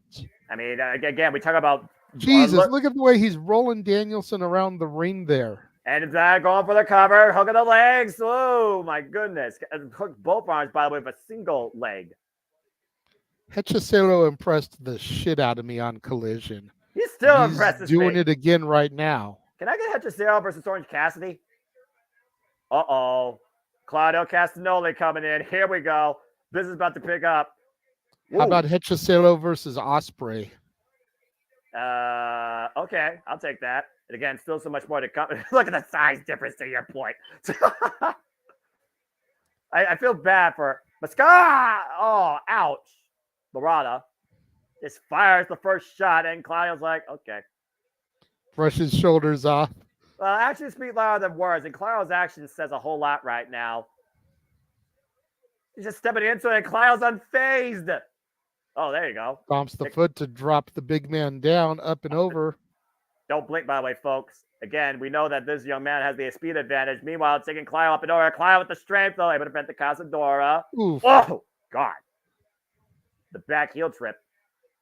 Again, Claudio goes, He's a super freak of an athlete. I'm just putting it out there. Monkey flip. Oh, my gosh. Wow. Bounce on the top rope with the moonsault. Looking for the takeover. Harris and catches Claudio and sends him to the outside.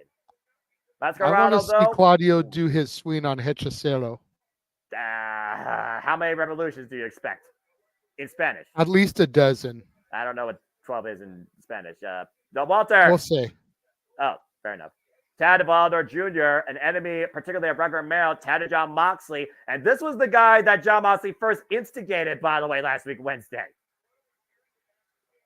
You need to look at the series of matches that Volador Jr. had, folks, with the likes of Rocker Romero to really understand this guy. Just saying. Oh, God.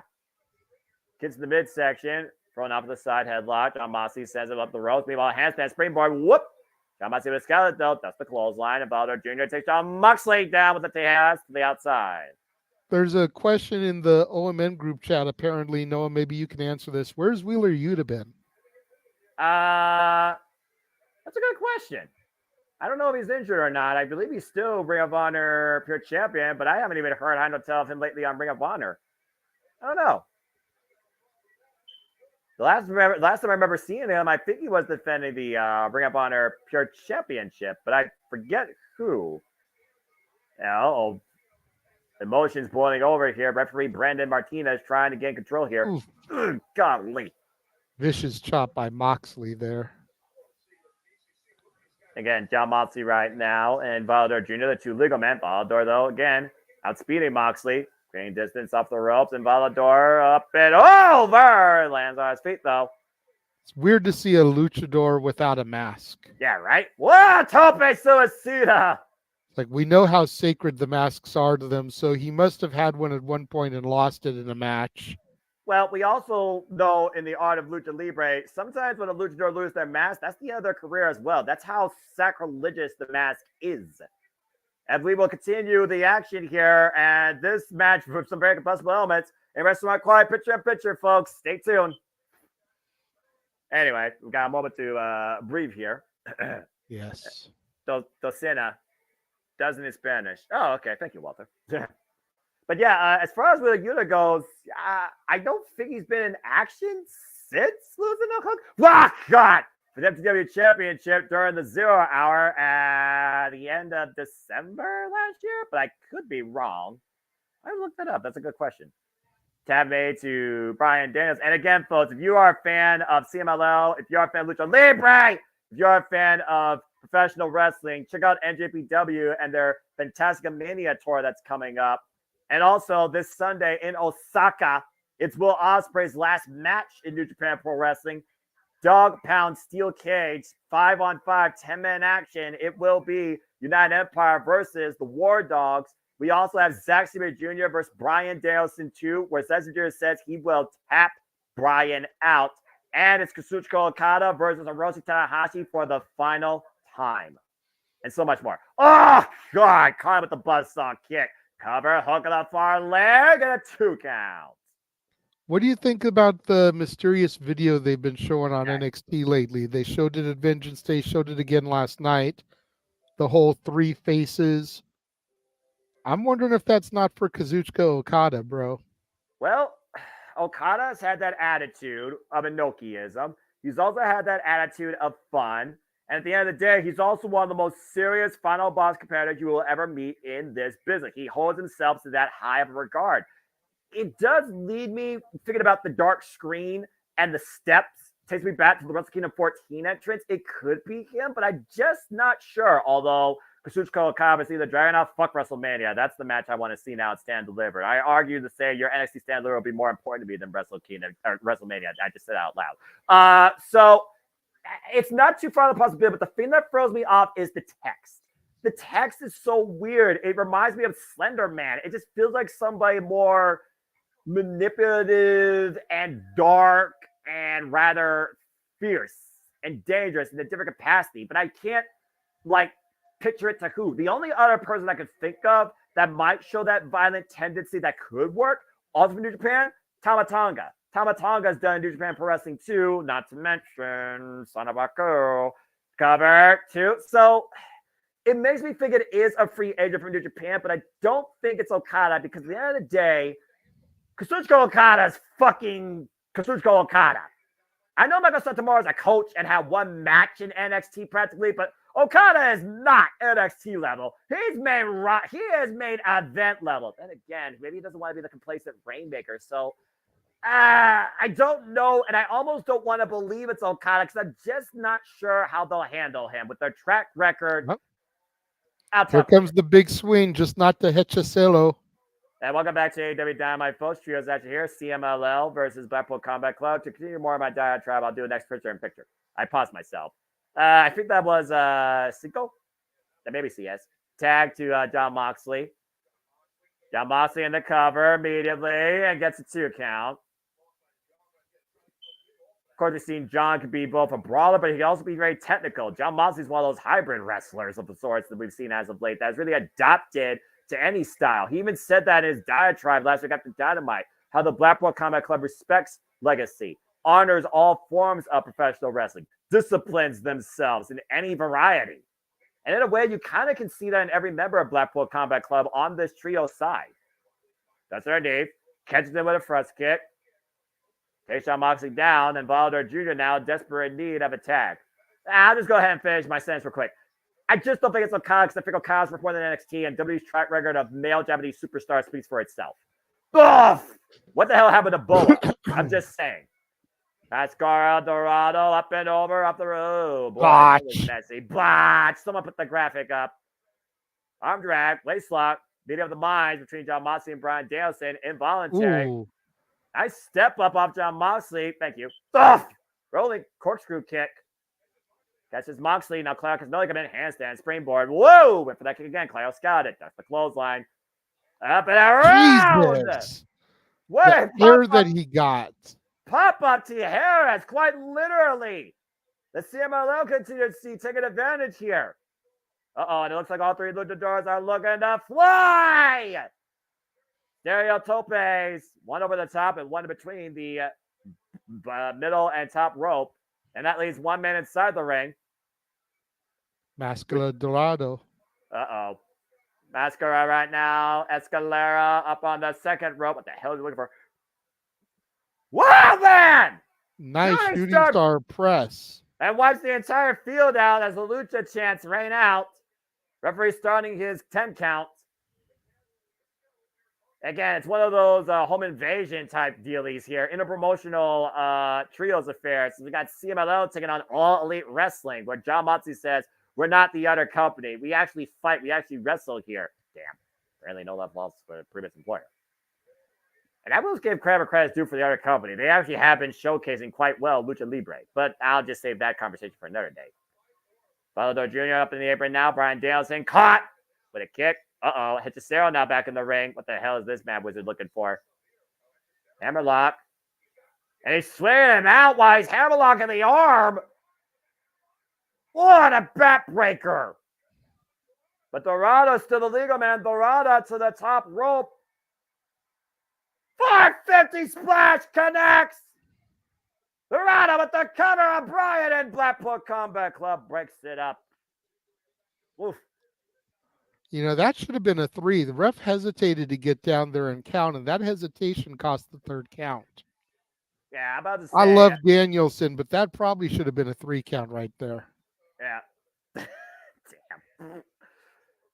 I mean, Dijak, he broke a finger facing Wesley and still finished the match, but what do I know? And that was JJ's NXT. Up and over, can destroy him? Whoa! Cover 2! Actually, sunset flip powerbomb, Cobra sword, excuse me. That was just really impressive, the rotation there. Press kick. Meanwhile, backstabber. Keyword backstabber. But Sagone! Father Jr. knocked out by Brian Danielson. Now Mascara. Lorraine Bryan in. Hechicero catching him. Now Hechicero up to the top rope. Hechicero flies him with the clothesline. Wipes Bryan out. I need Claudio Castagnoli versus Hechicero now. Oof. And again, I do wonder if Cesar Pedro is going to either exploit his right arm or the recently fractured orbital. I'm thinking ahead of Sunday. Sorry, folks. This is the axe handle. Cazadora. Hechicero, though. Caught by Claudio in the waist lock. Back elbow strikes. Fighting back, though. Arm wringer. Drop toe hold there. The rollover. And now Hechicero with the setup and the cover. The cover! Whoa. Claudio able to fight back. At the ankle, but Hechicero, the roll through. Now steps through. What the hell? On the knees. Think about the pressure being applied right now on the knees of Clio in this modified knee bar sorts, and Brian Danielson immediately coming to Clio's aid.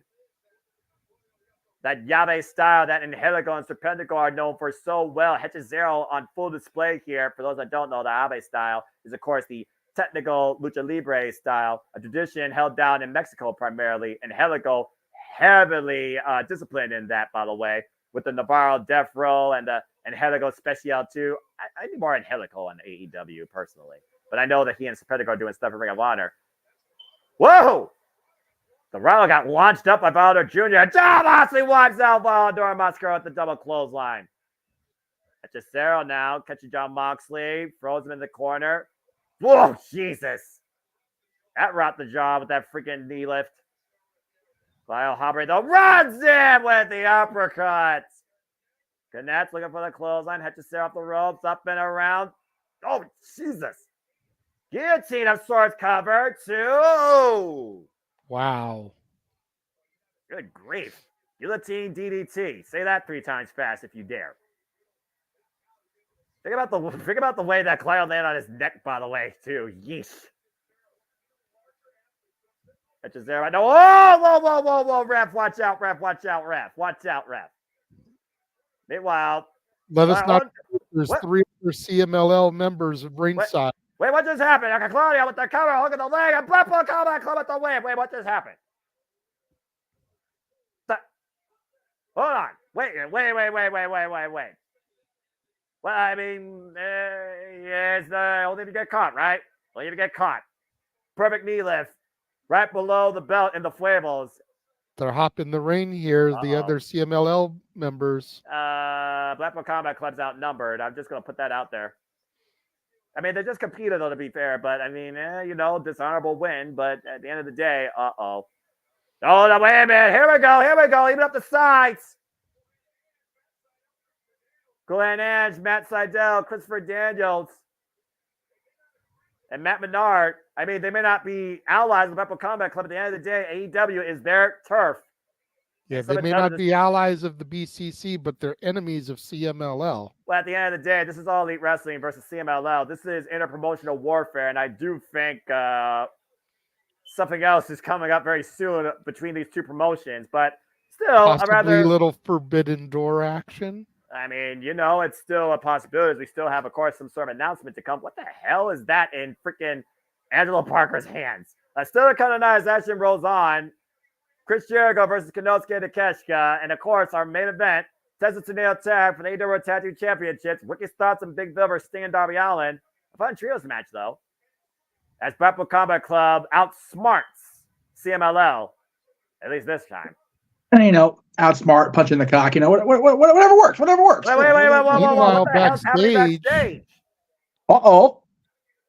That's Chuck Taylor. He's not. There's Chuck Taylor. Uh-oh. Oh, no. Uh-oh. Well, Chuck Taylor was already out with an injury. That's why the match for Rampage wasn't going to be 4-on-4. And they decided to send Wardlow out because Chuck Taylor couldn't compete. Looks like they're taking a little bit more advantage and weakening Chuck Taylor even further. Clearly sending a message to Orange Cassidy as, again, Roderick Strong will challenge Orange Cassidy as of right now for the AEW International Championship as we go on full commercial break and have a moment to breathe. Well, that was a fun match. I enjoyed that. I mean, the ending was what it was, but it's Blackpool Combat Club. Nothing surprising me by them anymore. I'm just saying.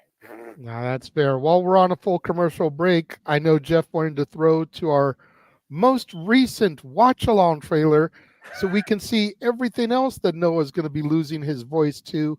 Calling the action for. Let's take a look at that. Here we go. Get the actions ready. And now, preview time. So let's take a look at what's coming your way.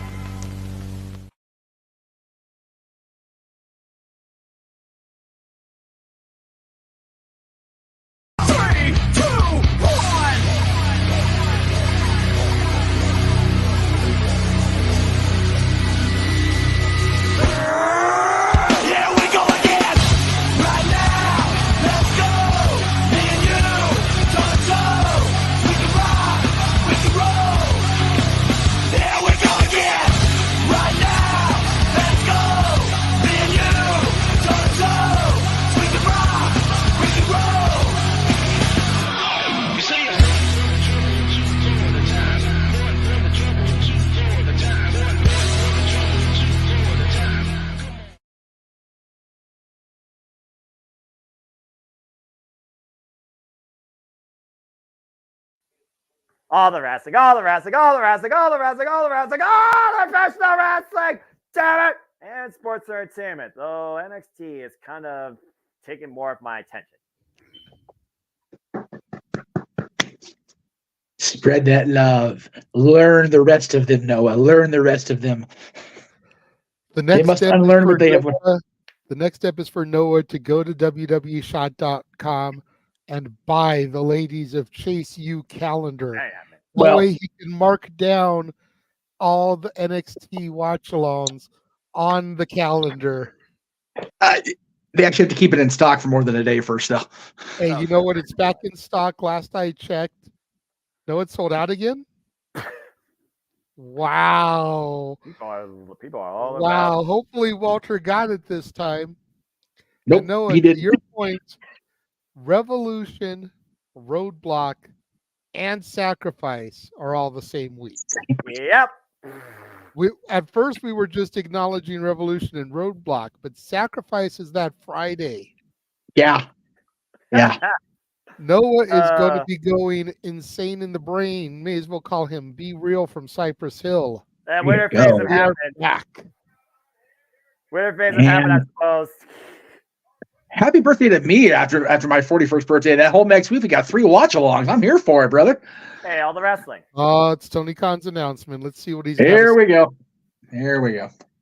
I am very excited. Big announcement. We're AEW's returning to Boston on Wednesday, March 13th.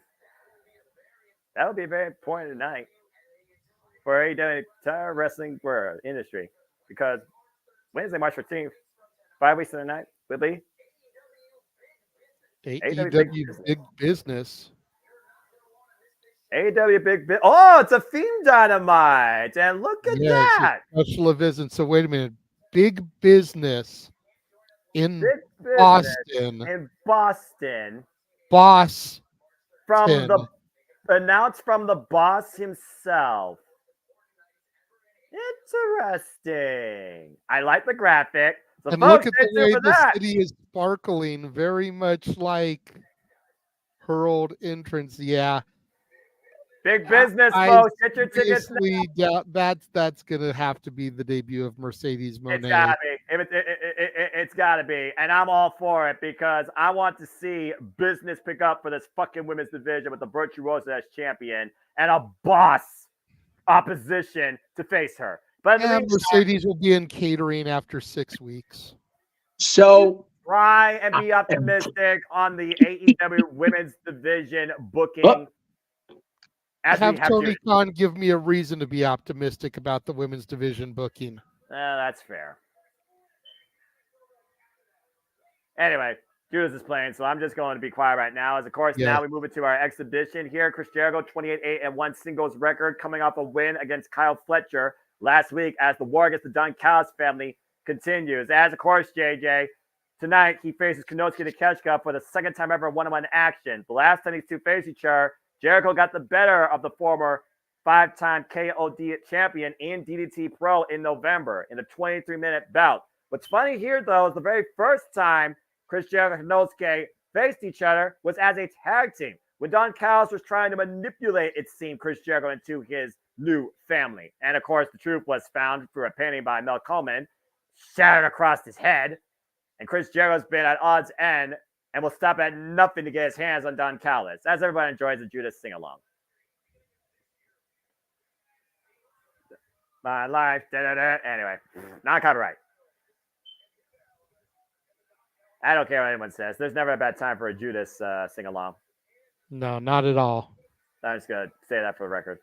Anyway, respect women's wrestling, damn it. Tony Khan, don't fuck up your division, what could be the greatest year in your company's history for the women's wrestling division. And it starts with Revolution crowning their champion, but I don't digress. Floyd the baseball bat in hand as this dark aura looms over the AEW landscape, which can only mean one thing.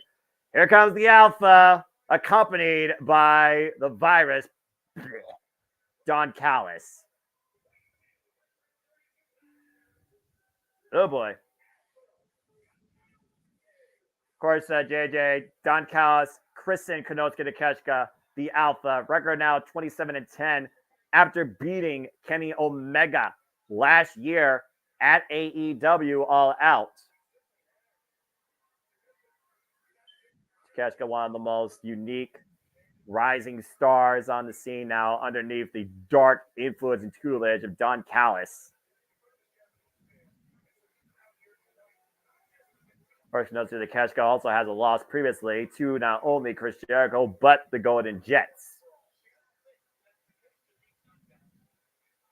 I'm going to ask you a question here, JJ. You look at Konosuke Takeshita. This guy you didn't know nothing about. You see what he's capable of. You see his explosive power. You see his agility. You see what he brings to the table. Do you think he actually needs Don Callis to be elevated in this company?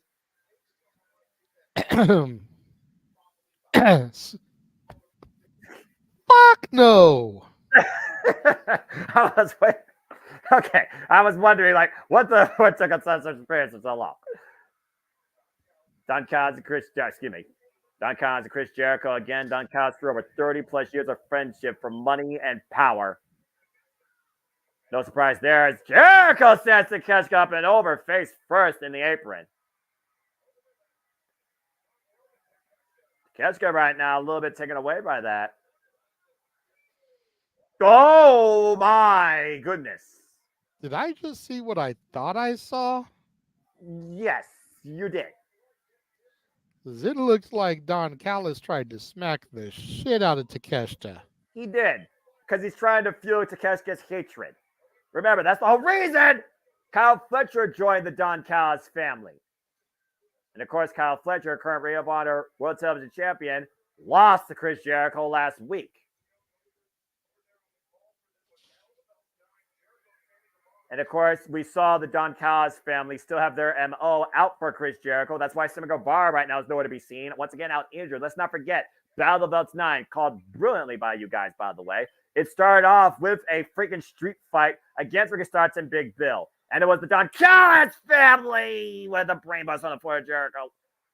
That allowed. Let's not forget, we saw Sammy Guevara, I believe it was Rampage, and he is back and out for revenge against Powerhouse Hobbs.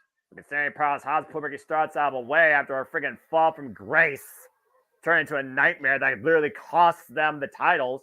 I can't say I don't blame him. That's again the Don Callis family making sure they take everything away from Jericho, so there'll be nothing left but the tears. Big senton drop by Konosuke to Jericho. That entire group just crashing down the torso of Chris Jericho, this tested, respected vet over 30 plus years in the game, 50 some odd years of age. Takeshita right now off the ropes, right now, just flies in with the clothesline. Jesus. Didn't go for the cover, just going for more punishment. It's the ground and pound here. Now goozling Chris Jericho. And of course, AEW will be starting their Canadian tour next month as well, visiting places like Windsor, Ontario, Quebec City, Quebec, Toronto, Ontario, and so much more in the later part of March as AEW goes Canadian, ending in London, Ontario, looks like Sunday, March 30th. Good for them. I like the fact they're visiting, up north. It's a good territory considering how much the roster's from Canada. And Kenny Omega get well that's soon, fair. by the way.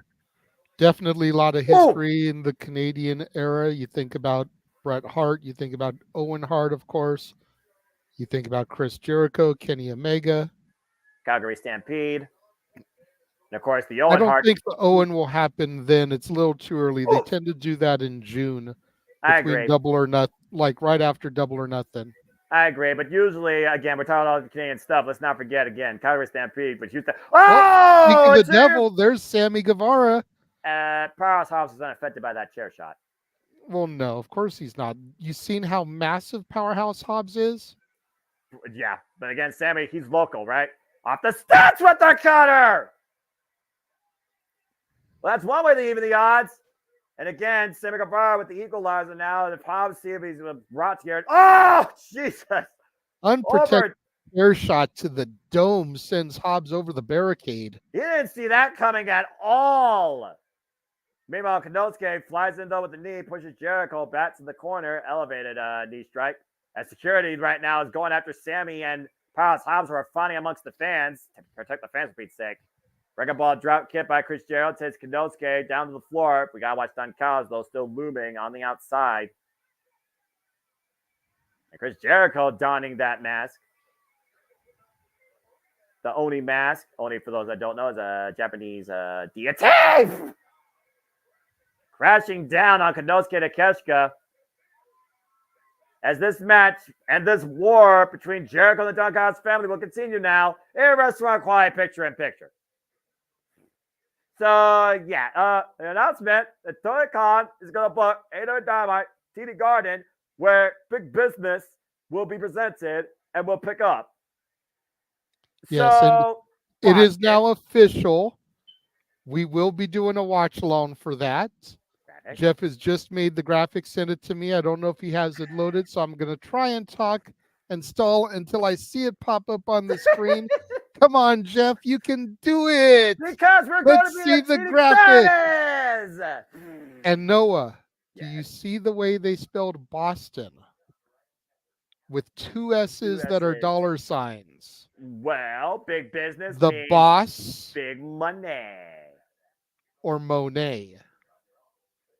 The boss. How about that? That's what caught my eye when I screenshotted it at first. because I sent him this graphic first. Then I found another graphic on the website, which I sent to him. Yep. Yeah. But as soon as I screenshotted it, I didn't catch it when I saw it on the TV. Yeah. As soon as I screenshotted it, I noticed the boss, BOSSTON, with the S's and dollar signs, and it's like they're not even trying to be slick about it. Well, it's the internet.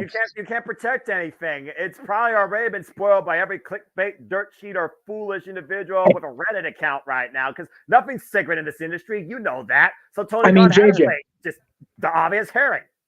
JJ, when you get somebody the caliber of Bruce Springsteen, you announce it. The boss is going to be a Dynamite. Come on. Bruce Springsteen in the audience. Hey, That's that awesome. would make sense if it was in New Jersey, Jim. Oh, yeah. Oh, that's right. Asbury Park.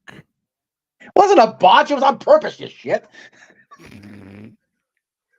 But I mean, still, imagine though he lied to us and he got that instead as like a special guest appearance or a performance because, hey, we all know what the biggest influence is. People would lose their minds. I would crack up. I would too. That'd be hilarious.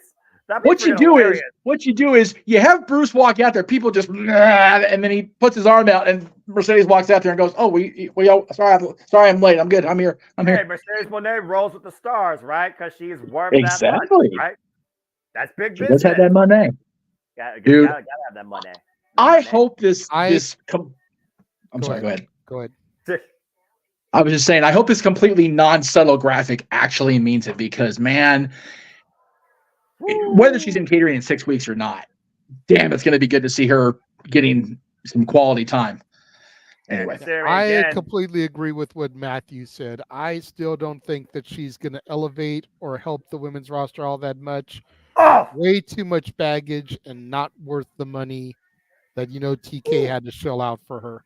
Well, and Wesley, if you were paying attention, you would have heard us say we don't think that the Owen will happen during that tour of Canada.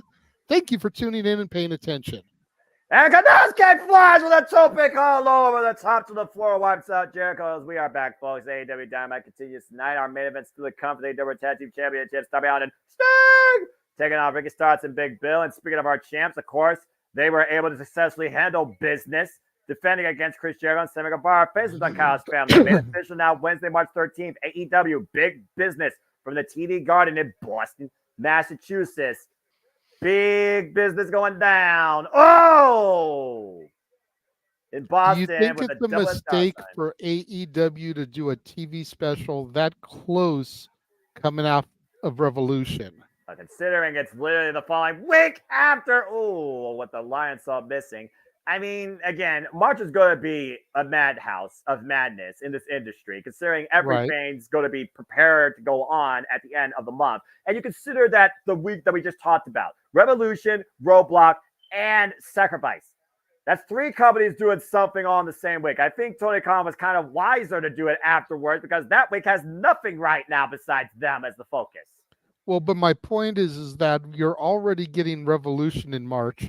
Yes. And odds are you're going to get Double or Nothing in May. Yes. Wouldn't it have been smart to save that for April when you're not going to have a major event and do a TV special in April? I get trying to book venues can sometimes be difficult. Yeah. And if you want to do this at the TD Garden, maybe that was the only day it was available. That's it. But I just doing a TV special a week and a half after a pay-per-view seems a little bit excessive to me. I can understand where you're coming from, but again, you kind of point out a key factor here. At the end of the day, when these venues are booked, they're booked based on a schedule and when you pay for them. And who knows how long in advance this building was booked for. I don't know how far in advance wrestling promotions, marketing departments actually not only advertise, but book. Because I imagine you got to book it first, then you pay for it, and then you market it, and then you advertise it. It's got to be like that type of process because to book something that big, shortly after your pay-per-view, but a week after the fallout concludes, there has to be a purpose to it. Again, though, I'm not. I don't understand this wrestling business. I'm not even 1,000-air. I'm lucky to be 100-air more than 2 weeks at a time, and that just goes to Bills. Cover by Jericho to the far leg. 2 count on Kanosuke. Barely able to kick out there. It does also make me wonder, though, to your point, is April going to be like maybe a focus on like Battle of the Belts? Because I remember last year after WrestleMania, the first Dynamite was a special into Battle of the Belts the weekend, and that Dynamite had big matches and a rival, Switchblade Jay White. So I wonder if he does have like just something planned in principle for April. If nothing else, hype up Double or Nothing or, what they might do during the summer, including the Owen, to your point. Jericho off the second rope, brings up and Blue Thunderbomb connects, cover. Two, don't say it, damn it. Go ahead, say it.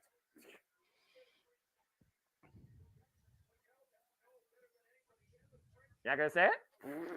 Sorry, I wasn't paying attention. I was doing something else. Oh, you're fine, brother. Konosuke just did a Blue Thunderbomb. Got a 2 count. Whipping that knockout knee strike. Judas the Fat blocked by Jericho. Meanwhile, Konosuke, once again, rising knee strike, rocks Jericho to the corner. Since it was asked for, Blue Thunderbomb never gets a 3 count. God there we go. God bless it. One of these days, it's going to happen in AEW. Mark my words.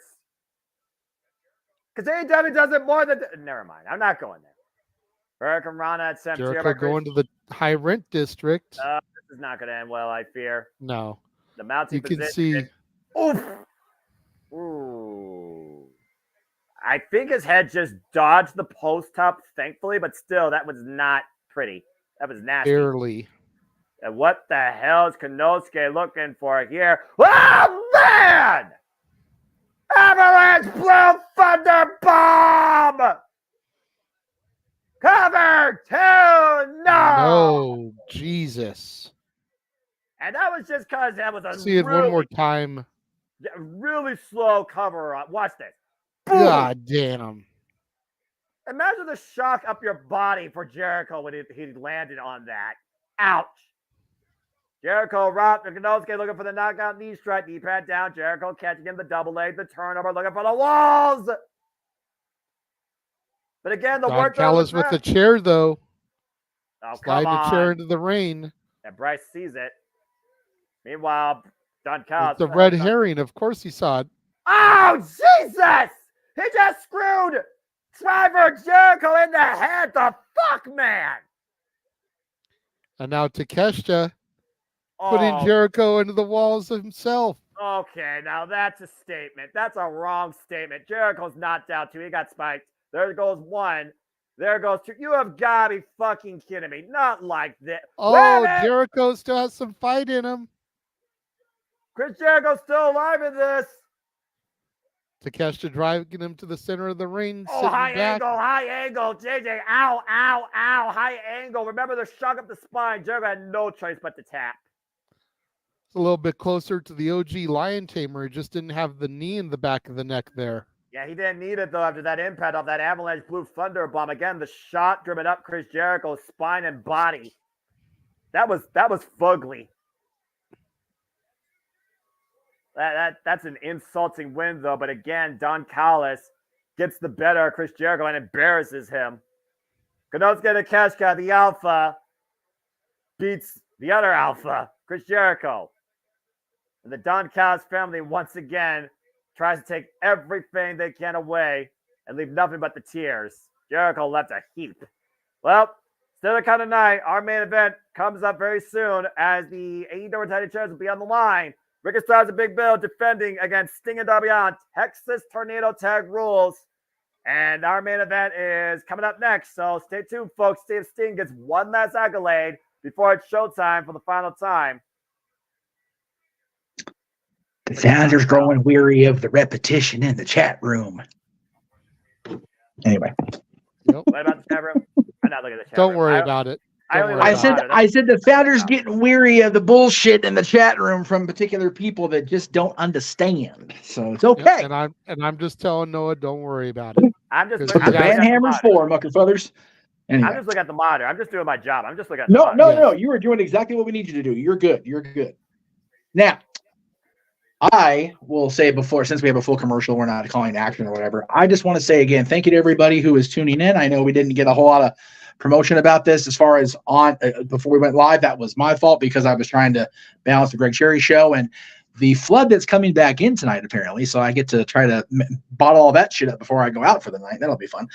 I also want to thank everybody at home for continuing to watch our stuff, period. Be it JJ's content on his channel, be it the predictions that Noah hosts, the prediction leagues that Noah hosts, be it my own content. It is more appreciated than I can express. There is a minority in the little circle we've created here that seem to have an issue with the way that we do our streams, the way I do my stuff, and I am so privileged to come before you guys, so many times per week, as are we all here across the Multiverse of Media. So thank you to everybody that is still sticking with us and still doing and still enjoying what we do, how we do it, and we look forward to what's to come tomorrow with this very anticipated WrestleMania kickoff thing in Vegas, with JJ and I and JJ's father talking about the greatest songs in the history of the Beatles, celebrating 60 years since they were on the Sullivan Show, which is bananas to me. It's been 60 years. Yeah.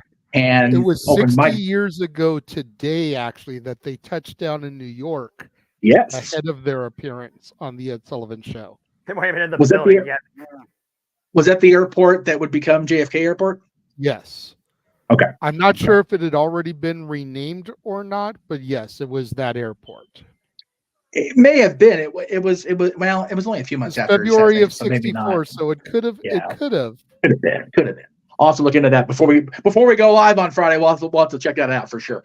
But regardless, 60 years ago today, the Beatles as a band touched down on American soil for the first time. God, it's crazy. George had been over here once prior by himself to visit family. Right. It was the first time them as a collective touched down and Beatlemania really began to sweep the states. It is bonkers that you think about stuff like that and it was, dude, the world changed. The world changed when they got here. That's just the end. It's the end of the story. Yeah. The end of that sentence, the beginning of the story, I should say. But yeah, that's just going to be a cool week, a cool weekend. I get to hang out with rock icons of my own. We'll talk more about that during this shift. But man, here we go. Woo. Yep. JJ, chat. It's main event time on AEW Dynamite, and the snow is falling inside the building, and that can only mean one thing. Here comes Sting! And Darby Allin. Yeah, that's right. And it's time for AEW Tag Team Championship match. The first title shot as a tag team for this team, 14-0. Yep. 14-0, and this is their first shot at gold as a tag team. That is freaking ridiculous. For real, though. The only way I can see it hugging being his feasible. Family, I guess those are his sons. Yes. That's those are awesome. Yeah, Steven, and I forget his other kid's son's name. God, I'm an asshole for that because I've met these boys in person. But they were boys when I was 20 years ago. 23. God, 23 years. I'm gonna get my walking stick. Pardon me. Let me go ahead and just do this for you, Jeff. Sting, who is 64 years of age, a respected 38-year veteran of the game, has not held a tag title since he was tag champion alongside Kurt Angle in TNA. But for now, JJ. Wait a minute. How old did you say he is? 64. Will you still need me? Will you still feed me when I'm 64? Bump, bump. There we go. We did just finish talking about the Beatles, so I felt like it was only perfect. That's fair, but that was also an absolutely great transition. That's absolutely like a Starks and Big Bill make their way, and they are 6-0 as a tag team, and their 123-day reign as AEW tag team champions. I am so torn in this match for so many reasons. It sucks. I'm not. Don't get me wrong. I love me some Ricky Starks. He is absolutely the future of the business. Pun intended. Yes. But you have got to give Steen and Darby one run with the titles, even though it'll be less than 30 days before they drop them. Yeah. They deserve these belts before Steen hangs it up. To be 14-0, to have been undefeated while the rankings were still going before they got rid of them when a certain Second City Saint came in. Yeah, There's right? no reason they shouldn't have gotten a shot prior to this. Keep in No, mind, that's- folks, this is tornado tag rules. All four Yes. men involved at once.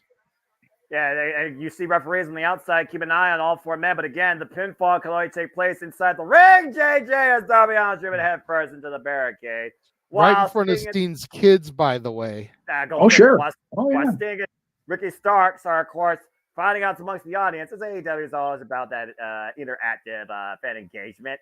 It's crazy to me looking at Sting nowadays. This guy that was the first ever tag accolade he got, 1986, alongside Eddie Gilbert, UWF Tag Championship. Went through WCW, Tag Champ with Rick Steiner, Lex Luger, the Giant, Forza, and Kevin Nash. And then, of course, TNA, he became the icon there. TNA World Heavyweight Champion 4 times over, one time literally passing the torch to AJ Styles, as I alluded to, as I watched No Surrender 2009. Former tag champ alongside Kurt Angle. He hasn't had a title, though, since 2011. And here he is in 2024 competing for the AEW Tag Team Championships. That's crazy when you think about it. And arguably, we discussed this before, but arguably the best run in Steen's career since he was the Joker in TNA. Exactly. He has wrestled through 6 U.S. presidencies, some of them 2-term. Right? It's bananas to me. He stood the test of time. It's bonkers. Absolutely bonkers. And I would argue, gentlemen, that he's in better shape now than he was when WCW ended. The damn dude doing New Jack dives off a damn ladder through a broken table, letting Sammy Guevara crush his ribs with a freaking... Oh, shit. Oh, why did I say it? Steen is perched up above the entryway there. To be fair, this is not going to be good. Well, this is nothing new. Nope. You know Sting's career. I know we know Steen's career, but this is something we expect Darby to do. Steen flies off the top of the entryway. Well, remember, it was Darby Allin that influenced Sting that said that you still got it. Come here and find yourself in AEW. Darby Allin's the reason we got Sting in the first place. When Sting showed up in Winter is Coming in 2020, take a look at this madman diving off to your point. 64 years old. You said it a second ago. That's crazy, son of a bitch. You got to wonder what some of Steen's old tag team partners are thinking about this man. Are they sitting at home cheering him on? Are they looking down upon him from the heavens above? Think about the Ultimate Warrior, as you talked about, Lex Luger. Nash, Paul White's probably there. Well, that's fair. Most likely. As we continue this madness in picture, don't go anywhere, folks. We continue talking about the legacy of Sting, and we're definitely going to talk more verbatim about his legacy at AEW Revolution, where it's Showtime for the last time, and we still don't know Sting's final fucking match. It's crazy to me. Like I said, I always say this every time we talk about Sting, but I have the Sting story. What can I do? Talking to him in April or May of 2001 and being uncertain about his future and where he would go if he'd ever be wrestling again. That was 23 fucking years ago. It's crazy to me. And he went in that match with Nate. Nate was out of shape, beat to hell. Didn't even wrestle he wrestled with a t-shirt on. Sting's shoulder was still beat up. His entire body was beat up. He was 13 years into his career then. And of course, in the beginning of his career, Ric Flair was the one that moved Sting into the icon that he is. He even said it. And we're going to the place where it all began, Greensboro, North Carolina. I actually watched that clash. North Carolina. Sting. I actually watched that clash back. I watched that clash back, and then I got into my. I'm sorry, I didn't mean to talk over the action. I know we got action in the ring. No, you're fine. It's action around the ring, but go ahead and do your point as JJ alluded to. Apron, chair. Right now, it's just madness, right? JJ, it's not wrestling. It's just madness. No, but it's exactly what you expect. It helps hide Sting's weaknesses at this point in his career. To be fair, doling out punishment with the steel chair, taking turns, cracking Big Bill and Ricky Starks. Let's also think legend about this. Looming large over the fallen Big Bill as Darby rolls Ricky back into the ring. I don't think Sting's been involved in a normal tag team match his entire AEW career. I'd look at Falls Count Anywhere. I look at Stampedes. I look at Anarchies. I look at Trios, Turmoil. I look at the fact that he was in freaking New York Arthur Ashe Stadium with a fucking Great Muta came out and helped him against the House of Black. I don't think Sting's been in a normal tag match his entire career. Hell, his first match after coming to AEW, again, how far this goes back to AEW, Rick Starks was pinned by Sting at AEW Revolution 2021, and that match was cinematic. Yep. I mean, again, you got to hide Sting's weaknesses. I'm not saying that Sting is horrible, but at his age, he can't go like he used to. No. So you got to accentuate the positives, hide the weaknesses. How do you hide the weaknesses? You make matches like this where shenanigans can occur, and he doesn't have to go in there and put on a technical wrestling masterpiece. Or try and wrestle Ric Flair in TNA in 2012. Oh, Jesus. We're beyond their prime. AEW Tag Team Championships on the line here today on Tag. Stay with the splash. A big bill. The clothesline. Jeez. That was just a clubbing shot. Usually Sting's the one that absorbs punishment. Big Bill absorbed that splash and decked Sting for it. And what's funny about this, Big Bill, this AEW Tag Team Champions is his only accolade so far his entire wrestling career. And again, that goes back to the chip on Big Bill's giant shoulders, and Darby Allin gets caught. Oh, God! Oh, Jesus! What a black hole slam. Big Bill catches Darby trying to dive through the ropes, swings him around, and drops him on the mat outside. Damn, how many burrows did Big Bill swing Darby Allin for before planting him on the floor? Boom! Damn.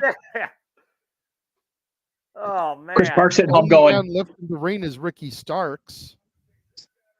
Well, again. And how long will that last? Well, I'm not sure how long this collision's going to last. And of course, collision takes place this Saturday night on TNT. And we know we got Orange Cassidy defending the AEW National Championship against Tomohiro Ishii. Still more matches to come. Big Bill right now bringing Darby Allin back inside. And again, folks, this match is tornado tab. It is for the AEW Tag Team Championships. Ricky Starks and Big Bill's fourth defense. They've outlasted 4 teams in a ladder match. They outlasted Blackpool Combat Club. Ooh, Claudio Castagnoli and Wheeler Yuta. They outlasted, of course, Chris Jericho and Sammy Guevara most recently in a street fight on Battle of the Belts 9. Yeah, I still have issues with that one, man. That should have been Jericho and Sammy's night. I agree. But again, Big Bill coming back in 2-on-1 in the ring here. Steen laid out on the outside. Darby prone. Oh boy. Champions right now in firm control, and Darby Allin is in a world of trouble. But of course, Darby Allin, he is relentless. He will take on the world. He's taken on the world his whole life. Former 2-time TNT champion, being ragdolled and hoisted up and goozled by Big Bill. Just driving his head, dribbling it relentlessly on the mat. Just a violent punishment right now on Darby Allin, courtesy of Big Bill. Oh, God! Jesus, the strength of Big Bill there. Again, Sting said he wasn't sure if Big Bill had the killer instinct, and Big Bill so far might be showing it. Yeah, absolutely.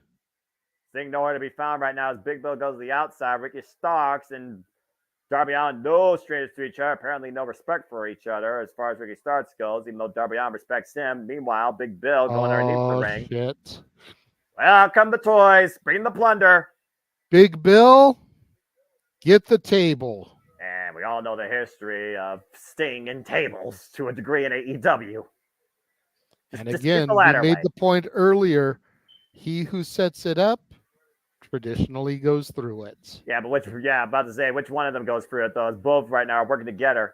Again, Ricky Starks says, you're not even making a revolution. We're going to make sure that this is your last match because through Darby Allin and you, we see everybody else that has looked us over. Again, Ricky Starks has had that proverbial chip on his shoulder. Told him to himself that he was going to war against AEW. I guess Big Bill just become an accomplice after they beat up TR in less than 5 minutes. Steen finally pulled himself into the ring just out of the frame there. Whoa! And to your point, Steen just saved Darby Allin from whatever the hell Big Bill was looking for. Probably a military press release through that table. And Sting right now fighting the world 2-on-1. Ricky Starks and Big Bill getting rocked by the icon. Ricky Starks taking down with a clothesline. Oh, Big Bill. Crap. Steen is goozled. Oh, no. No. Right, I thought he was going to choke slam and lift him up through the table. I was about to say. Big Bill looking to end an Icon tonight, and Big Bill right now being broncoed across the top rope in between the Twin Towers. Ouch. Front headlock. Ricky Starks, though. Hook and Sting. Are you kidding me? Scorpion death drop from Ricky Starks wow. to the Stinger. Hook at the near leg. Hook at the near leg. Darby out with the save. Imagine the statement he would have made there, JJ. Right? To be fair, that's the same way that Ricky Starks lost to Sting. Now made official by way for Collision. Star Jr. Espinade take on John Moxley, Carl known as the War at CMLL, and Blackpool Combat Club continues. Maya just treats his own ankle there. And again, as I alluded to, AEW National Championship on the line. Orange Cash defend the gold against the Stone Pit Bull, Tomohiro Ishii. Darby Allin is staying 2-for-1 right now on Big Bill. Darby just throwing his body in while Sting comes in with the splash. Rocks the 7-footer, kick to the midsection. Darby Allin up and over. Go red! Wow. Really quickly, we got a super chat from Walter that is relevant to this match. September 4th, 1995, Nitro debuted. Steen was on that from the Mall of America in Minneapolis, Minnesota, and we are still watching him today. It's nuts that he outlasted an entire wrestling company. Ain't that the He's truth? the only- Down with the sinking ship.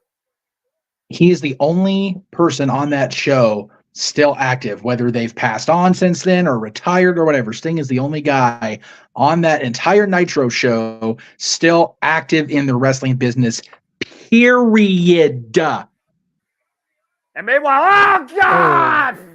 Big Bill and Darby through the table. Steen's got Ricky in the Scorpion Deathlock. Ricky gets to the ropes. There's no rope break. It's Texas Tornadoes. No disqualification. There's no rope break.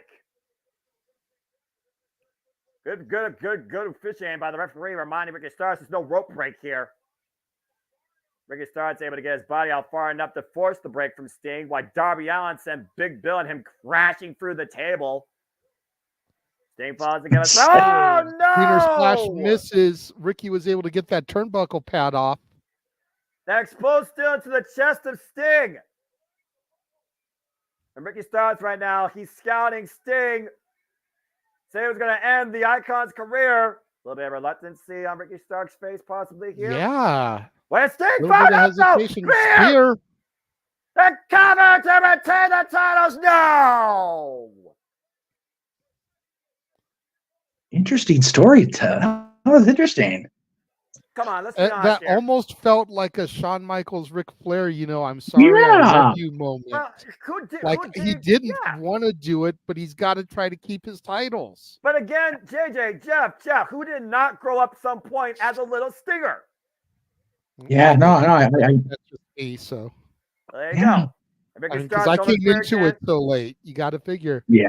He's got him hooked up. Oh, that's fine. Scorpion death drop. The cover, go for the cover. Hook of the leg. Hook of the leg. 3. Sting and Darby out with the 10 titles. Sting's Wow. the champion. Sting's the champion. Sting is the tag team champion. What the hell? In That's awesome. 2024, Sting and Darby Allin are AEW World Tag Team Champions. Unbelievable. The guy in the glasses of the Sting paint is crying. I love it. You love it. Hell yeah. One That's last awesome. accolade in the Icon's career before it's showtime for the last time. Sting, once again, a champion. And for the first time ever in both men's respective careers, Sting and Darby Allin are the AEW World Tag Team Champions. They did it. He literally might retire as a tag champion. What the hell does this mean for the AEW Tag Team division? Regardless, what a gets to do a moment. tournament, something he loves. I guess that's fair. Yeah. But, I mean, would Darby Allin be willing to do that, though? I mean, again, Anything but the Sting's buzz, greatest right? family Kids inside top of the the ring. barricade, come into the ring and celebrate with their old man. Ricky Starks doing the right Oh, thing out of the ring, giving the Icon his moment. I like the boys Sting is- coming in now. Sting has not been a tag team champion since Kurt Angle in 2011 in TNA. From 1986 to 2024, the Icon once again is a tag team champion. Steen being handed the titles, embracing Darby. Look at that Freddie sight. fires off and the crowd goes apeshit. But can you blame him? What a moment.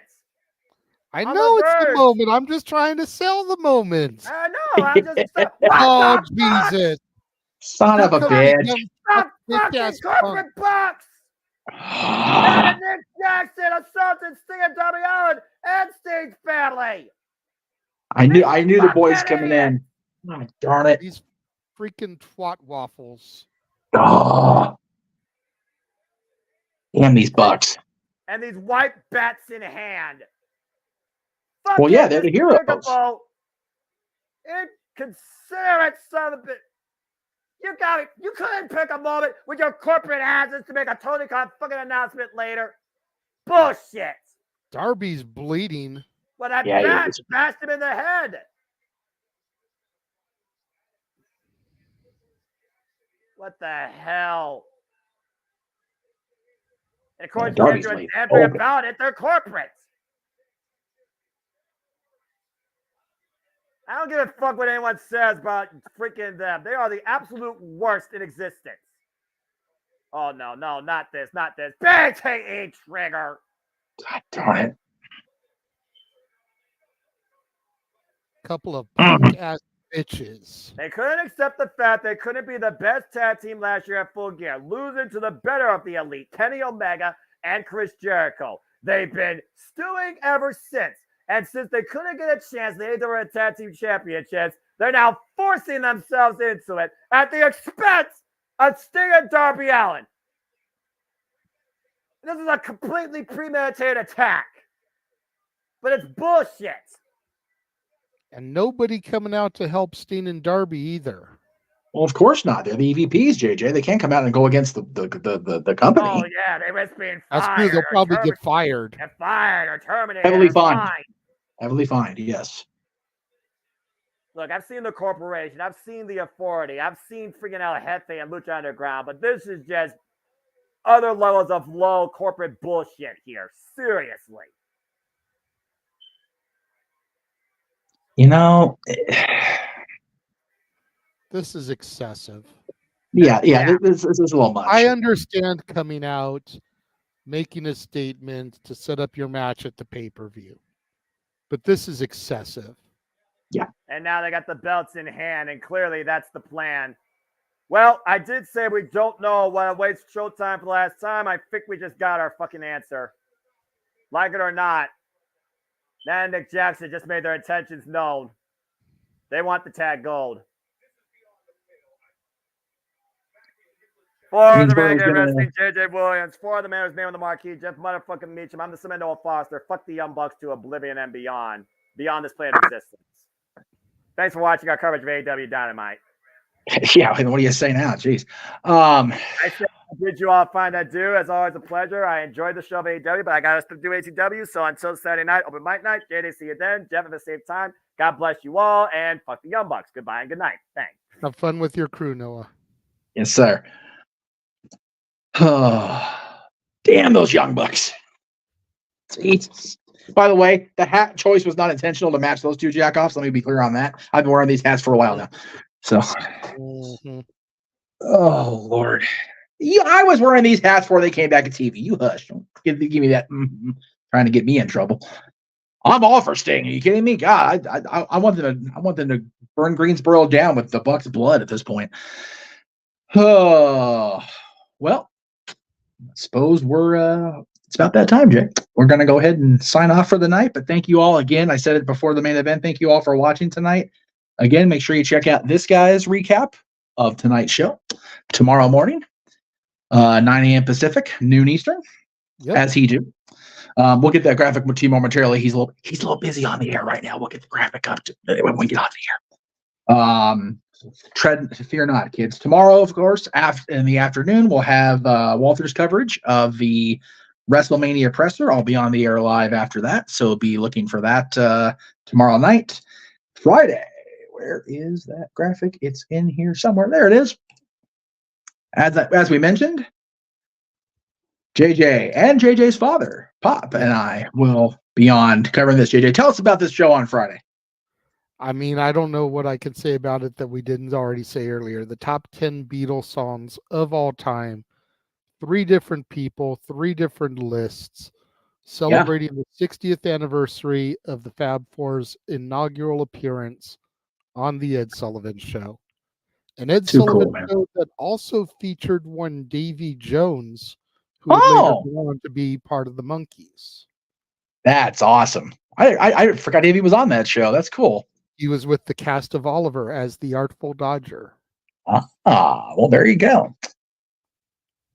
Man, it's cool stuff. Again, you know, we were joking toward the end of last year, the We Still Gonna Die tour was going to be, in fact, we used to know it was going to be only more than watch along. Right? All the things, man. And I'm happy. We got open mic night coming up this weekend, as we always do. I've now added another rock and roll show. We're talking about the greatest band in the history of all time. I got another rock show I'm attending in February. It's going to be a crazy, crazy time.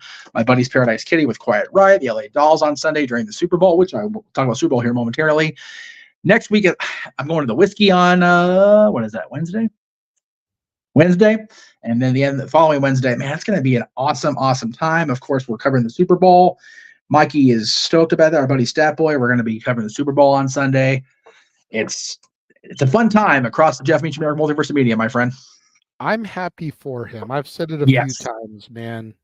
Yes. Him getting to do a watch-along of a pro sporting event is going to be awesome. But if you, our fans, want to see more coverage like that, then you guys have to tune in droves. Yep. Give us the numbers. Give us the super chats that day. Make it known that you appreciate that.